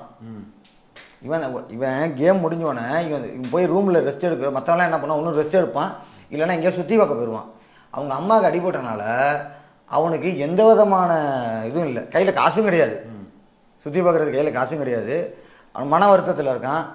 அவன் ரெக்கார்ட் பிரேக் பண்ணக்கூடியவன் செகண்ட் ப்ரைஸ் வந்திருக்கான், ரொம்ப அப்செட்டில் இருக்கான். அதனால் என்ன பண்ணால் ஒவ்வொரு இந்தியன் பிளேயர்ஸுக்கும் இவன் ஹெல்ப் பண்ண போயிட்டான். யார் கூட, அந்த பிஜே ஜோசப்ன்ற ஃபெடரேஷன் ஜென்ரல் செக்ரட்டரி கூடயே காலையில் அவர் 7 மணிக்கு போனாலும் இவனு 7 மணிக்கு போயிடுவான். அவர் வரும்போது தான் திருப்பி வருவான், அவர் கூட தான் வருவான். அப்படி போய் 11 இந்தியன் பிளேயர்ஸ்க்கு ஹெல்ப் பண்ணியிருக்காங்க. அந்த ஜீவிதான்னு ஒரு பொண்ணு, இவன் ஜிம்லேருந்து போன பொண்ணு, அந்த பொண்ணுக்கும் இவன் தான் ஹெல்ப் பண்ணியிருக்கான். இவன் அந்த பொண்ணு கேம் முடிகிற வரைக்கும் பேசாமல் இருந்துட்டு, அதுக்கப்புறம் வந்து நைட்டு அன்டைமில் தினேஷ் கையறா, தினேஷ் காராலான்னு கத்தியிருக்கு. இவன் மூலையில் தூங்கிட்டு இருக்கான். நைட்டு 11 மணிக்கு மேலே வந்து டயர்டாக, காலையிலேருந்து பட்டி கட்டுறதுன்னா அவ்வளோ கஷ்டம், அத்தனை பேர் கட்டியிருக்கான். இவன் ஒரு ஓரமாக தூங்கிட்டு இருக்கான், அது கத்திருக்கு. பக்கத்தில் இருக்க பொண்ணு எந்திரிச்சிருக்கு, ராஜேஸ்வரின்ற பொண்ணு இருந்திருக்கு, அது எந்திரிச்சு நீ ஏன் கத்திட்டு இருக்க அப்படின்னா கனவுன்னு சொல்லி படுத்துருச்சு. பொம்பளை பிள்ளையோட தான் படுத்துருப்பாங்க வீட்டில். அதோட சபீனான்னு ஒரு பொண்ணு இருந்துச்சு, ஆந்திராக்கார பொண்ணு. 3 பொம்பளை பிள்ளைங்க இருக்காங்க. இவன் தரையில் படுத்துருக்கான். இந்த மாதிரி சொல்லி திருப்பி கொஞ்சம் நேரம் கழிச்சு திருப்பி சவுண்டு. அந்த அப்போ என்ன பண்ணியிருக்கு, கதவெல்லாம் திறந்து வச்சுட்டு கத்தியிருக்கு. செட்டப் எப்படி பண்ணியிருக்காங்க, பக்கத்து ரூம் தான் பிஜே ஜோசப் ரூம். இவன் மேலே ஏதாவது ஒரு அலிகேஷன் போட்டு அவனை வந்து ஏதாவது பேன் பண்ணணும். ஓகே, பக்கத்து ரூம் பிஜே ஜோசப், அவர் ரூம் கதவு திறந்துருக்கு. ஆனால் அவர் கூடயே அலைஞ்சனால அவருக்கு மனசு வரல போல, பேசாமல் இருந்துட்டார், ஒன்றும் செய்யலை. இதே மாதிரி கத்தியிருக்கு. திருப்பி அந்த பொண்ணு எந்திரிச்சிருக்கு. என்னடி பிரச்சனைன்னு கேட்டுருக்கு. ஒன்றும் இல்லை கனவுன்னு சொல்லி படுத்துக்கிச்சான். இதுதான் நடந்துச்சு. அடுத்த நாள் வந்து கார்டியரில் எல்லாம் இருக்கும்போது, நேற்று நைட்டு தினேஷ் கூப்பிட்டான் அப்படின்னு சொல்லியிருக்கு. சொன்னோன்னே அப்படி ஆண்டு போயிட்டாங்களா எல்லாருமே, எவனுமே கண்டுக்கலையா. இதோட ஊருக்கு வந்தாச்சு. இங்கே வந்ததுக்கப்புறம் அவங்க ஜிம் மாஸ்டர் ஜுபேர் அகமதுன்னு, அவன் வந்து ஒரு எண்ணெய் அக்யூஸ்டு. இதுக்கு முன்னாடி இந்த லோகநாதன்ற ஒரு இது association secretary, Trichy association secretary சொன்னல, அந்த செக்ரட்டரி போஸ்ட்டுக்கு அவர் தலையில் வெட்டினவன். அவன் ஜிம்மில் தான் இவன் ட்ரெயின் பண்ணான். அதான் லோக்கல் ஜிம்மில் இருந்து போனவனே 5 மாதம் தான் அங்கே இருந்தான். வேறு வழி இல்லாமல் ஒரு 5 மாதம் அங்கே இருந்தான். அவன் வந்து இதுக்கு போயிட்டு வந்ததுலேருந்து அங்கேருந்து கூப்பிடுவான், அப்பனும் பிள்ளைங்க வா, உன் பிள்ளை கேம் பண்ணக்கூடாது. யாரு சொல்கிறது? ஜுபேர் அகமது. ஓகே அப்படின்னுவான். நான் என் பிள்ளைய கூப்பிட்டு போக மாட்டேன், நான் மட்டும்தான் போவேன். கண்டபடி பேசுவான் ஃபோனில். நேராக கூப்பிட்டு 2 வாட்டி மிரட்டியிருக்கான். நான் பேசாமல் வந்தேன், வேறு ஒன்றும் சொல்லாமல். உன் பிள்ளை கேம் பண்ணக்கூடாதுன்னா நான் பேசாமல் இருந்தேன். அடுத்தது ஃபெடரேஷன் கால்ஃபார் பண்ணாங்க. அடுத்த ஃபெடரேஷன் போகிறதுக்கு கால்ஃபார் பண்ணும்போது எதுக்காக நம்ம வாயை முட்டை இருக்க முடியுமான்னு சொல்லி என் பையன் நாகராஜுக்கு ஃபோன் பண்ணி கேட்குறான். யார் இப்போ டெபுட்டி பிரசிடெண்ட்டாக இருக்கார் நாகராஜ், அப்போ வந்து ஜென்ரல் செக்ரட்டரியாக இருந்தார். ஃபோன் பண்ணி, சார் என் பேரை நாமினேஷனில் சேர்க்கணும் சார். சரி தினேஷ், இதில் இந்த நேம் லிஸ்ட் வந்தவொடனே சொல்லு தினேஷ்னு சொல்லிட்டு வச்சுட்டு ஜுபேர்ட்ட சொல்லி அவனை வீடு போந்து அடின்னு இருக்காரு நாகராஜ். நாகராஜ் வீடு போந்து அடிக்க சொல்கிறாரு. அவர் ஜுபேர் கூட 2 பேர் வந்து வீடு போந்து அடிக்கிறானுங்க. ஆனால் அடித்தது ஜுபேர் மட்டும்தான், வேறு யாரும் அடிக்கலை. என்ன ரோட்டில் வச்சு அடித்து, அதாவது மெகவுப் கான்னு ஒருத்தன் ஃபோன் பண்ணி கூப்பிட்றான். கூப்பிட்டு, நான் எங்கடா இருக்கீங்க, என்ன பாலாஜி டவர்ஸ்ட்டை கொஞ்சம் வாங்கினேன்னா, எங்கள் வீட்டுக்கிட்ட இருந்து பக்கத்தில் இருக்குது பாலாஜி டவர்ஸ்னு, அங்கே வாங்கினேன்னா சரின்னு போனேன். போனோடனே ஜுபேர் வந்தோடனே என்னை அரைஞ்சி உன்னை என்ன சொன்னேன், கேம் போகக்கூடாது, நீ எதுக்கு நீ வந்து உன் பிள்ளை பேர் கொடுக்குற, நாகராஜ் சாருக்கு எதுக்கு ஃபோன் பண்ணேன் நான் வந்தோன்னே. இல்லை ஒன்றும் இல்லைன்னு. உடனே உன் பிள்ளை தான் இப்போ கேம் பண்ண வேணாம்னு சொல்லியிருக்கேன், எதுக்கு நீ கேமுக்கு பேர் கொடுக்குறேன்னு சொல்லி என்னை ரோட்டில் வச்சு அடித்து அதோட போயிடுவான்னு நினச்சேன். நேராக என் வீட்டுக்கு வந்து நானே, என் ஒய்ஃபு, எங்கள் அம்மா அப்பா எல்லாம் இருக்கும்போது என் பையனை வீடு வந்து அடித்தான். போலீஸில் கம்ப்ளைண்ட் பண்ணிங்களா? போலீஸில் கம்ப்ளைண்ட் பண்ணோம். போலீஸ் வந்துச்சு. ஆனால் எங்களுக்கு இந்த மாதிரி சண்டை சச்சரவுக்கெல்லாம் போய் பழக்கம் இல்லை. பயத்தில் வந்து இது கம்ப்ளைண்ட் வேணாம் சார் அப்படின்னு சொல்லி இது பண்ணி, ஏன் கம்ப்ளைண்ட் கொடுத்தது நான் கிடையாது, என் ஒய்ஃபு டக்குன்னு ஃபோன் பண்ணிட்டாங்க. என் ஒய்ஃபையும் எங்கள் அம்மாவையும் நான் உள்ளே போய் கதவை சாத்தி விட்டேன். இவங்க வந்து பிரச்சனை பண்ணவும் கதவை சாத்தி விட்டேன். என் ஒய்ஃபு வந்து ஃபோன் பண்ணி போலீஸ்க்கு விட்டாங்க. வந்த போலீஸ் வரவும் நான் வந்து இல்லை சார், நான் சமரசமாக போய்க்கிறேன் அப்படின்னு சொல்லி நான் தான் அனுப்பிச்சி விட்டேன். ஏன்னா எங்கள் அம்மா அப்போ தான் ஆஸ்பத்திரியில் வந்திருந்தாங்க, என் ஒய்ஃபும் அடிபட்டு வந்துருந்துச்சு. அதனால் வந்து சமரசமாக போகிறோன்ட்டான். அப்புறம் கொஞ்ச நாள் இப்படியே இருந்தோம்னா வேறு வழியே இல்லை, என்ன தான் பண்ணுறது. அதில் வேறு ஜுபேர் வந்து நடு வீட்டில் வந்து வீடியோ போச்சு, ஆடியோ ரெக்கார்டு போட்டு காட்டுறான்.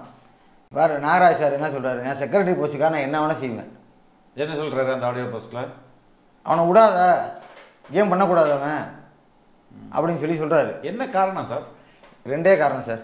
ஒன்று, பெனிஃபிட்ஸை பற்றி நான் தெரிஞ்சுக்கிட்டேன், நான் ஓட விரட்டுறானுங்க. கவர்மெண்ட் பெனிஃபிட்ஸை பற்றி தெரிஞ்சுக்கிட்டேன். அதே மாதிரி சென்ட்ரல் கவர்மெண்ட்டில் இந்த அனுராக் சிங் தாக்கூர் மினிஸ்டர் வந்து என் பையனை கூப்பிட்டு அந்த பண்டிட் தீனத்தில் அப்ளை பண்ணேன்னு சொன்னல சார், வேர்ல்டு சாம்பியன் போயிட்டு வந்தோன்னே அவர் கூப்பிட்டு அந்த 2 லட்ச ரூபா பணம் கொடுத்தாரு. இதெல்லாம் பார்த்தானா அவனுக்கு ரொம்ப வெறியாயிட்டானுங்க. ஏன்னா எல்லார் பைசாவையும் அசோசியேஷன் தான் சாப்பிட்டுட்டு இருக்கு.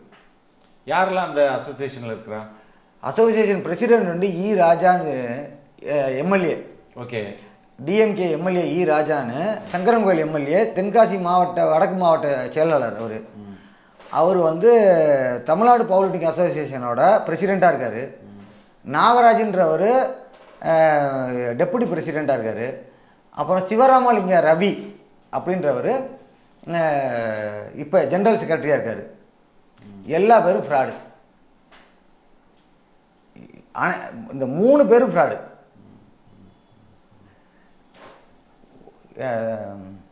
அதாவது அவங்க பிள்ளைங்க எல்லாம் பார்த்தீங்கன்னா நாகராஜோட பையனும் சரி, சிவராமலிங்க பையனும் சரி, எந்த நேஷ்னல் கேம்ஸும் பார்ட்டிசிபேட் பண்ணாமல் இன்டர்நேஷ்னல் பண்ணானுங்க. அவனுக்கு இன்டர்நேஷ்னல் பண்ணானுங்கன்னா வேற எவன் பேரையும் கொடுக்க விட மாட்டானுங்க. அவன் வெறும் ஆடு தூக்கிட்டு வந்தாலும் அவன் தான் ஃபஸ்ட்டு. வெறும் ஆடு தூக்கினாலும் அவன் தான் ஃபஸ்ட்டா? ஒன்றும் இல்லை, என் பையன் 6th ஸ்டாண்டர்ட் போட்ட போது என்ன லோடுன்னு காட்டுறேன், அவன் இன்டர்நேஷ்னல் போட்ட லோடை பாருங்க. அது எப்படி தோத்துருவாங்களா இன்டர்நேஷனல் டைம்லால? யார் பேரையும் விடாமல் அவனுக்கு பிள்ளை மட்டும்தான் சோலா வருவானுங்க. இன்டர்நேஷனல் கேமில் பல நாடுகள்லேருந்து வருவாங்களா சார்? அதாவது எப்படின்னா, இப்போ என் பையன் ஃபார் எக்ஸாம்பிள் நீங்கள் சொல்கிறீங்க சார், ஏஷியன் சாம்பியன்ஷிப் அப்படின்னும் போது ஏசியாவிலேருந்து பல நாடுகளில் வருவாங்க, இந்தியாவிலேருந்து போவாங்க, பல நாடுகள் வருதுங்களா. இதில் இவங்க என்ன பண்ணுவாங்க அப்படின்னா, மற்ற பிளேயர்ஸ்க்கு பேரெல்லாம் கொடுக்க மாட்டானுங்க. மேட்ச் ஃபிக்ஸிங் பண்ணிடுவாங்க. மேட்ச் ஃபிக்ஸிங் பண்ணி அவன் உள்ள பேரை மட்டுமே கொடுப்பானுங்க, மற்ற பேரை எடுத்துக்க மாட்டானுங்க. எல்லாருக்குள்ள அண்டர்ஸ்டாண்டிங். அந்த பிஜே ஜோசப் தான் ஏஷியன் லீக்ஸுக்கும் ஒர்க்கிங் செக்ரட்டரி ஆகுது. நல்ல பிளேயர் பேர் கொடுத்தாலும் அடுத்தவன் பேர் கொடுக்க மாட்டான், அது வேற விஷயம். அந்த மாதிரி நடக்கும். ஏன்னா நம்ம எல்லாரோட எண்ணமும் என்னன்னா ஃபஸ்ட்டு வரணுன்றது தான் எண்ணம். நம்மளால் சில இதில் வந்து ரொம்ப ஒரு இதாக இருப்பானுங்க, வெறியாக இருப்பானுங்க. ஃபஸ்ட்டு வர முடியாது அப்படின்னா நான் ஏன் போயிட்டுலாம் இருப்பானுங்க. அந்த மாதிரி நாள்லாம் இருக்குது. என் பையன்லாம் அந்த மாதிரி நினைக்கிறவன், என்னால் ஃபஸ்ட்டு முடியாதுன்னா நான் போகலன்னுவான்.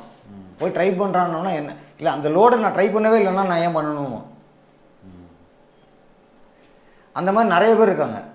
ஆனால் அவங்க பிள்ளைகள்லாம் எவ்வளோ கம்மியாக கொடுத்துருந்தாலும் சரி அவனை மட்டும் தான் கொண்டு போவானுங்க. இப்போ என்ன 2000 எந்த அளவுக்கு ஊழல் நடக்குது? எல்லாம் பைசாவும் மொத்தமாக சாப்பிட்றாங்க. எந்த பைசா சார் இது? சார் ஸ்டேட் கவர்மெண்ட்டில் கொடுக்குற பைசா. ஓகே. ஸ்டேட் கவர்மெண்ட்டில் வந்து எலெக்ட்னு ஒரு ஸ்கீம் இருக்குது. எலெக்ட் ஸ்போர்ட்ஸ் பர்சன் எல்லாத்துக்கும். எலெக்ட் ஸ்போர்ட்ஸ் பர்சனா யாரு?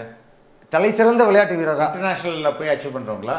நீ நேஷ்னல்லையே ஓகே நேஷ்னல்லையே அவன் பெரிய அச்சீவ்மெண்ட் பண்ணியிருக்கான் அப்படின்னா அவன் எலெக்ட் ஸ்போர்ட்ஸ் பர்சன்றாங்க. சரி. அவனுக்கு வருஷத்துக்கு 30 லட்ச ரூபா தராங்க கவர்மெண்ட்டில். ஓகே. அவன் செலவுக்கு. ஏப்ரல் மாதம் 1ஆம் தேதி தானே அவன் அக்கௌண்ட்டில் வந்துடும். இப்போ உங்கள் பையன் எலைட்டா? என் பையன் எலெக்ட் தான்.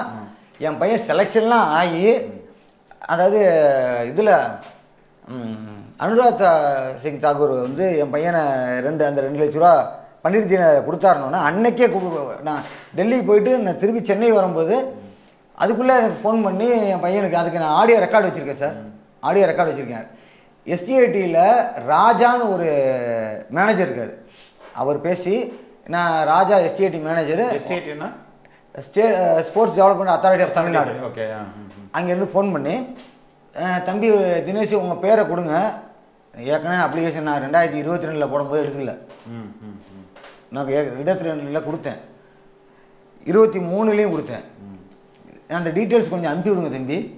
ஏன்னா அவங்க வந்து யாருக்கு தேவையோ அவங்களுக்கு மட்டும் தான் கொடுக்குறாங்க, மற்றவங்களாம் கொடுக்குறது இல்லை. டீட்டெயில்ஸ்லாம் உடனே அனுப்புங்க தம்பி, அவசரப்படுத்த. நான் பஸ்ஸுக்காக நின்றுட்டுருக்கேன், நான் தாம்பரம் பஸ் ஸ்டாண்டில் நின்றுட்டுருக்கேன். அதுக்குள்ளே எனக்கு உடனே அனுப்புங்க. நாங்கள் இது திருச்சிக்கு ஃபோன் பண்ணி திருச்சியில் தான் அவங்க அம்மா எல்லாம் கலெக்ட் பண்ணி எல்லாம் அனுப்பிச்சி விட்டு இதெல்லாம் பண்ணோம். அதுக்கு நான் எல்லாத்துக்குமே ப்ரூஃப் வச்சுருக்கேன். எதுவுமே நான் சும்மா சொல்லலை, வெறும் வாயில் சொல்ல வரல. இப்போ எலைட் கிடைச்சதா இல்லையா? எலெக்டில் செலக்ட்லாம் பண்ணி ஐகேஸ் இன்சென்டிவ் எலெக்ட்ரி எல்லாம் தரேன்ட்டானுங்க. கடைசியில் முத நாள் வந்து எல்லாத்தையும் ஸ்டாப் பண்ணிட்டானுங்க. யார் ஸ்டாப் பண்ணுது? கவர்மெண்ட்டில் வந்து உங்களுக்கு லெட்ரு வரும், நீங்கள் ஃபோனும் பண்ணி சொன்னானுங்க உங்களுக்கு லெட்ரு வரும். லெட்ரு வராட்டியும் சரி நீங்கள் 4ஆம் தேதி நேராக வந்துடுங்க. எங்கே? சென்னைக்கு எஸ்டிஐடி ஆஃபீஸ் வந்துடுங்க, சர்டிஃபிகேட்லாம் எடுத்துகிட்டு வாங்க, வெரிஃபிகேஷன் பண்ணோம் அப்படின்னாங்க. அதுக்குள்ளே வந்து ஒரு குழப்பம் பண்ணி. என்ன குழப்பம்? அதாவது என்ன, அவங்க பேச்சில் மாறுச்சுல, பேச்சு வந்து நீங்கள் நல்லா பேசுகிறதுக்கும் திடீர்னு கொஞ்சம் மாற்றி பேசுகிற வித்தியாசம் இருக்குல்ல, அந்த மாதிரி மாற்றி பேசுகிறாங்க. மாற்றி பேசுவோம். இவங்களோட இந்த 4ஆம் தேதி ப்ரோக்ராம் 1ஆம் தேதி வச்சுருந்துருக்காங்க எங்கள் கலைவாணர் அரங்கத்தில் வச்சுருந்து. பேச்சு மாறி இருக்கே, ஒரு மாதிரி பேசுகிறாங்களே நடந்து நேராக போனோன்னே அங்கே உள்ள அந்த தவாலி சொல்கிறாரு, எல்லாம் ஹைகேஷ் இன்சென்டிவ் கொடுக்குறாங்க, அதுக்காக எல்லாரும் போயிருக்காங்க, ஆஃபீஸில் யாரும் இல்லை அப்படின்றது. எம்எஸ் இல்லை, மெம்பர் செக்ரட்டரி சார் இல்லை, ஜிஎம் இல்லை, அவங்களாம் இல்லை அப்படின்னு சொல்ல. இது எப்போ நடக்குதுன்னா 1/12 1/12 நடக்குது. 1/12/2023 இந்த மாதிரி. அதுக்கப்புறம் நாங்கள் அங்கெல்லாம் தேடி கலைவாணர் அரங்கத்தில் கொடுக்குறாங்கன்னு சொல்லலை. அவர் எங்கே கொடுக்குறாங்கன்னு தெரிலன்னாரு. மாதிரி சொல்லிட்டேன், எங்கே கொடுக்குறான்னு தெரியல. நாங்கள் 2-3 இடம் சுற்றி பார்த்துட்டு கடைசியில் வரதுக்குள்ளே கொடுத்து முடிச்சிட்டோம். அதுக்குள்ளே நான் 4 இடம் சுற்றிட்டு இருக்கோம், ஒவ்வொரு இடமா போயிட்டுருக்கோம். போனால் எதுவும் சத்தங்கத்தான் போட்டு அசிங்கமாக இருக்குன்னு நினச்சாங்களா என்னன்னு தெரியாது. என்ன எதுவும் கேட்டு அதுக்குள்ளே அங்கேருந்து எஸ்டிஐடி ஆஃபீஸ்லேருந்து எங்களுக்கு ஃபோன் அடிச்சுக்கிட்டே இருக்காங்க, நீங்கள் நேராக ஆஃபீஸுக்கு வந்துருங்க, நீங்கள் நேராக ஆஃபீஸுக்கு வந்துருங்கன்றாங்க. சரின்னு ஆஃபீஸ் போனோன்னே மெம்பர் செக்ரட்டரி என்ன சொல்கிறாரு, தம்பி உங்கள் வேறு எதுவுமே பேசவில்லை, தம்பி உங்கள் வயசு என்னார் தினேஷ், என்ன எல்லாத்துலேயும் அப்ளை பண்ணி வச்சுருக்கீங்க? அவர் சொன்னார், என்ன எல்லாத்துலேயும் அப்ளை பண்ணி வச்சுருக்கீங்க? ஆமாம் சார், எல்லாத்துலேயுமே எனக்கு எலிஜிபிலிட்டி இருக்குது, நான் அப்ளை பண்ணியிருக்கேன். இல்லை அவன் வந்து இதே 18 வயசு ஆயிருந்துச்சின்னு வச்சுக்கோங்க, நீங்கள் பேசாதீங்கன்னு இருப்பாள். அவனுக்கு விளையாட தான் தெரியுமே தவிர இதில் இருக்க பாலிடிக்ஸ் தெரியாது. இவனுக்கு அலையிறது எல்லாமே நாங்கள் தான். அவன் 17 தம்பி 17 வயசில் வந்து எலெக்ட் கிடையாது தம்பி, எப்படி பிரக்யானந்தா கொடுத்தாரு, எப்படி குகேஷி கொடுத்தாரு? அப்படிலாம் கிடையாது. எல்லாத்துக்குமே அதாவது 23 வயசு வரைக்கும் தான் எலெக்ட்னு சொல்லுவாங்க, அதாவது ஜூனியர் வரைக்கும். ஆனால் இவர் வந்து என்னென்னா உனக்கு 17 வயசு அதனால் உனக்கு எலெக்ட் கிடையாது. அதுக்கு எனக்கு ப்ரூஃப் இருக்கு, எனக்கு அனுப்பிச்சி விட்ருக்காரு. நான் வெறும் வாயில் சொல்லலை, எஸ்டிஏடி லெட்டர்லேயே போட்டு அனுப்புவாங்க. ரெகக்னைஸ் உள்ளதை ரெகக்னைஸ் இல்லைன்னுவாங்க. எது ரெகக்னைஸ் பண்ணுறது? பவர் லிஃப்டிங் கேமு எஸ்டிஏடியால் ரெகக்னைஸ் ஆன game. Okay. Ministry of youth and அஃபேர்ஸ்லேயும் ரெகக்னைஸ் கேமு. அவங்க கொடுத்த இன்விடேஷனில் இருக்குது. கவர்மெண்ட் ஜிஓ புக்கில் இருக்குது ரெகக்னைஸ்னு. கவர்மெண்ட் ஜிஓ புக்கு டிமாண்ட் 49 புக்கில் பவர் லிஃப்டிங் இருக்குது. செஸ்ஸும் பவர் லிஃப்டிங்கும் ஒரே சீக்வன்ஸில் வருது. இப்போ பிரக்யானந்தாக்கு குகேஷுக்கு வைஷாலினிக்கு என்ன கொடுத்தாங்களோ அது என் பையனுக்கு வரணும். ஆனால் ₹1 கூட வரல. இந்த மாதிரி எனக்கு மட்டும் இல்லை, எல்லா பிளேயருக்கும் வாயில் மண் அடிச்சிட்டானுங்க, எல்லாத்தையும் சாப்பிட்டானுங்க. பார்ட் 1 பார்ட் 3 எலெக்ட் அப்படின்னு 3 ஸ்கீம் இருக்குது இல்லை. அதே மாதிரி சென்ட்ரல் கவர்மெண்ட்டில் வந்து பார்த்திங்கன்னா பண்டிட் தீனதயாள்னு ஒரு ஸ்கீம் இருக்குது. அதுலேயும் ப்ரைஸ் அமௌண்ட் தனியாக இருக்குது. மயா ஸ்கீம், இந்த மாதிரி நிறைய ஸ்கீம் இருக்குது. அதே மாதிரி டிஎன்சிஎஃப்னு இருக்குது, தமிழ்நாடு சாம்பியன் ஃபவுண்டேஷன்னு. அந்த தமிழ்நாடு சாம்பியன் ஃபவுண்டேஷனில் ஒரு பிளேயர்ஸுக்கு ஆன செலவு, அதாவதுன்னா ஒரு காம்படிஷன் போகிறதுக்கு எனக்கு 2 லட்ச ரூபா ஆச்சு, 5 லட்ச ரூபா ஆச்சுன்னா எவ்வளோ செலவுனாலும் கொடுக்குறாங்க. இப்போ நீங்கள் இதுக்கப்புறம் சிஎம்ஐயோ இல்லை பார்க்க விடலையே? பார்க்க விடல. நீங்கள் கம்ப்ளைண்ட்னாச்சும் அனுப்பிச்சிருக்கலாம். இல்லை, நான் வந்து 1000க்கும் மேற்பட்ட கம்ப்ளைண்ட் அனுப்பிச்சிருக்கேன். ஒரு மெயில் இல்லை, இங்கே மட்டும் இல்லை, ஸ்டேட்டு சென்ட்ரல் எல்லாத்துக்கும் கம்ப்ளைண்ட் அனுப்பிச்சிருக்கேன். என் பையனுக்கு தொடர்ந்து கொலை முயற்சி நடக்குது, வீடு பூந்து அடித்தானுங்க, எல்லாமே கம்ப்ளைண்ட் அனுப்பிச்சிருக்கேன். கேட்க நாதி கிடையாது. அதுக்கப்புறம் என்ன பண்ணானுங்க, திருப்பி அடுத்த கேம் போகிறேன்னு சொல்லும்போது உடனே நாகராஜிட்ட கூட நாங்கள் பேசணும். ஏன் சார் அப்படிலாம் இல்லவே இல்லை, அப்படி உங்கள் பையன் ரொம்ப நல்ல பையன், அப்போ நீங்கள் உங்களுக்கு எது நடந்தாலும் நாங்கள் தான் காரணமா, என்ன இப்படிலாம் பேசுகிறீங்கன்னு சொல்லி நாகராஜ் பேசின உரையாடல் என்கிட்ட இருக்குது. அதில் நாகராஜ் சொல்லியிருப்பார், இந்த மாதிரி உங்கள் பையன் நாமினேஷனில் பேர் கேட்க சொல்லி பேசவே இல்லைட்டாப்புல. என் பையன் நாமினேஷன் பேர் சொல்லி கேட்டதுக்கு அதையும் நான் ரெக்கார்ட் பண்ணி தான் வச்சுருக்கேன். அதுக்கப்புறம் இல்லை இருக்குன்னு பேசாமல் இருந்தார். உடனே அடுத்த நாளே ஒரு வக்கீல் நோட்டீஸ் அனுப்புகிறாங்க வீட்டுக்கு.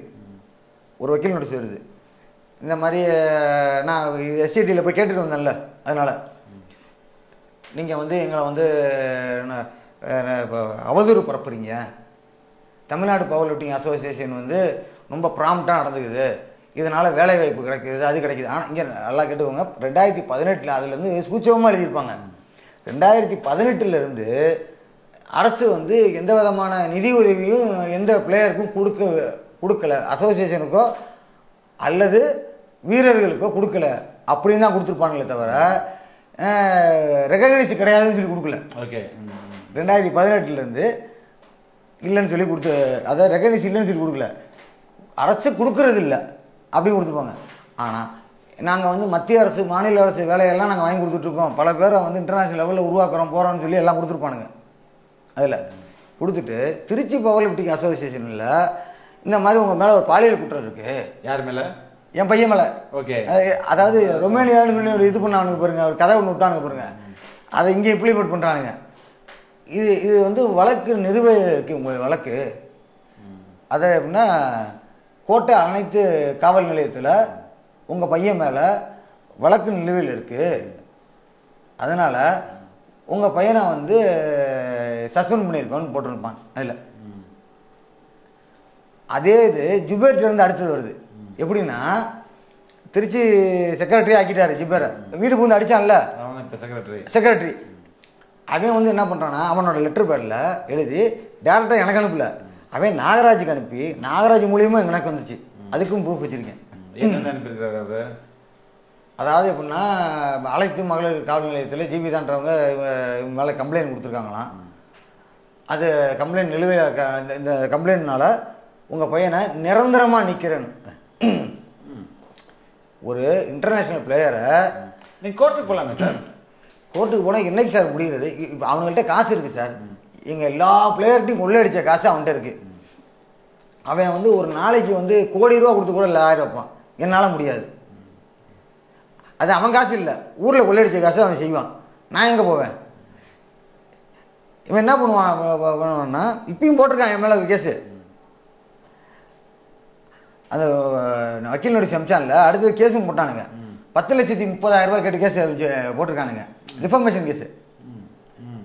ஓகே, நீங்கள் அது அவதூறு பரப்புறீங்கன்ட்டு. ஆமாம், இது அதில் போட்டிருக்கான் பாருங்க. அதில் ஜுபேர் அகமது கொடுத்த லெட்டர் பேரில் recognise by sports authority of தமிழ்நாடுன்னு போட்டிருக்கான். ஒரு டிஸ்ட்ரிக்ட் செக்ரட்டரிக்கு எந்த தகுதியும் கிடையாது ஒரு இன்டர்நேஷ்னல் பிளேயரை நீக்கிறதுக்கு. இன்னொன்று என்னன்னா, ஒரு ஸ்போர்ட்ஸ் சரித்திரத்திலேயே வந்து நிரந்தரமாக நீக்கிறது கிடையாது. ஒரு பிரச்சனைனா அந்த பிரச்சனைக்கு வந்து எக்ஸிக்யூட்டிவ் மெம்பர்ஸ், நேஷ்னல் கேம்ஸ் நடக்கும்போது எக்ஸிக்யூட்டிவ் மெம்பர் கமிட்டியில் விசாரித்து உண்மையாக இருக்கும் பட்சத்தில் அவங்க மேலே வந்து சஸ்பென்ஷன் எடுப்பாங்க, பண்ணுவாங்க. இதுதான் கரெக்ட் நடைமுறை. ஆனால் ஸ்டேட் அசோசியேஷன் என்னன்னு போடல, நமக்கு எந்த விதமான பேண்டும் கிடையாது, எந்த சஸ்பென்ஷன் கிடையாது, இன்ன வரைக்கும் கிடையாது. அப்படி எந்த ப்ரூஃபும் இல்லை, வேணால் காட்ட சொல்லுங்கள். ஸ்டேட் அசோசியேஷன் எதுவும் என் மேலே எந்த ஆக்ஷன் இல்லை, நேஷனல் அசோசியேஷனும் எந்த இதுவும் கிடையாது, இன்டர்நேஷனலும் எனக்கு எந்த பிரச்சனையும் இல்லை. ஆனால் வந்து இது பண்ணுறாங்க, டிஸ்ட்ரிக்ட் வந்து அவனுக்கு பண்ணுறதுக்கு ரைட்ஸே கிடையாது. முதல் என்னன்னு பார்த்தீங்கன்னா, அவன் வந்து டிஸ்ட்ரிக்ட் லெவலில் தான் விளையாண்டுருக்கான். அவன் வந்து தகுதியான பிளேயரே கிடையாது. அவனை பற்றிக்கு தலையில் வச்சுக்கிட்டு அவன் ஒரு எண்ணெயை அக்யூஸ் அவனை தூக்கி தலையில் வச்சுக்கிட்டு அவனை வந்து என்ன பண்ணியிருக்கானுங்க, அவனை டிஸ்ட்ரிக்ட் செக்ரட்டரி ஆக்கினானுங்க, அவனை ஸ்டேட் ரெஃபரி ஆக்கி. எம்எல்ஏ திமுக எம்எல்ஏவுடைய ரோல் என்ன இதில்? பிரசிடென்ட், அவர் தான் பிரசிடென்ட்டு. அவர் ஸ்டேட் லெவலுக்கா இல்லை அந்த டிஸ்ட்ரிக்டுக்கா? இல்லை தமிழ்நாடு ஸ்டேட் லெவலில் இல்லை, அவரை கையில் வச்சுட்டு தான் இவ்வளோ ஆட்டம் ஆடுறானுங்க. ஓகே, நான் எங்கே போய் கம்ப்ளைண்ட் பண்ணி, நான் வந்து ஏகப்பட்ட கம்ப்ளைண்ட் டிஜிபி ஆஃபீஸில் கொடுத்துருக்கேன். டிஜிபிக்கு ஆஃபீஸுக்கு நான் எல்லாம் மெயில் பண்ணி கொடுத்துருக்கேன், மெயிலில் கொடுத்தேன், டிஜிபி ஆஃபீஸில் கொடுத்தேன். சென்ட்ரலில் prime minister, president, prime minister, president, home minister, அப்புறம் சென்ட்ரல் ஸ்போர்ட்ஸ் மினிஸ்டர், இங்கே ஸ்டேட் ஸ்போர்ட்ஸ் மினிஸ்டர், அப்புறம் இவங்களுக்கு ஃபினான்ஸ் மினிஸ்டருக்கு அனுப்பிச்சிருக்கேன். அப்புறமேட்டு இதில் சிஎம்க்கு அனுப்பிச்சிருக்கேன். சிஎம் செல்லுலேயும் நிறைய பதிஞ்சிருக்கேன், சிஎம்க்கு நிறைய மெயில் பண்ணியிருக்கேன். நான் அனுப்பாத இடமே கிடையாது. அதே மாதிரி ஸ்போர்ட்ஸ் டிபார்ட்மெண்ட், அத்தனை ஸ்போர்ட்ஸ் டிபார்ட்மெண்ட் அனுப்பிச்சிருக்கேன், ஒன்று விடாமல் அனுப்பியிருக்கேன். ஒரே பதில், ஒன்றுமே வராது, பதிலே வராது. அப்படி பதில் வந்தால் எஸ்டிஏட்லேருந்து என்ன பண்ணி அனுப்புவாங்கன்னா, உங்கள் சங்கம் அங்கீகரிக்கப்படாத சங்கம், அவ்வளோ ப்ரூஃப் வச்சுருக்கேன். இதோட என்ன கொடுமைன்னா, மே மாதம் வந்து பென்ஷன் கொடுத்துருக்கானுங்க பழைய பிளேயர்ஸ்க்கு பென்ஷன் கொடுத்துருக்காங்க.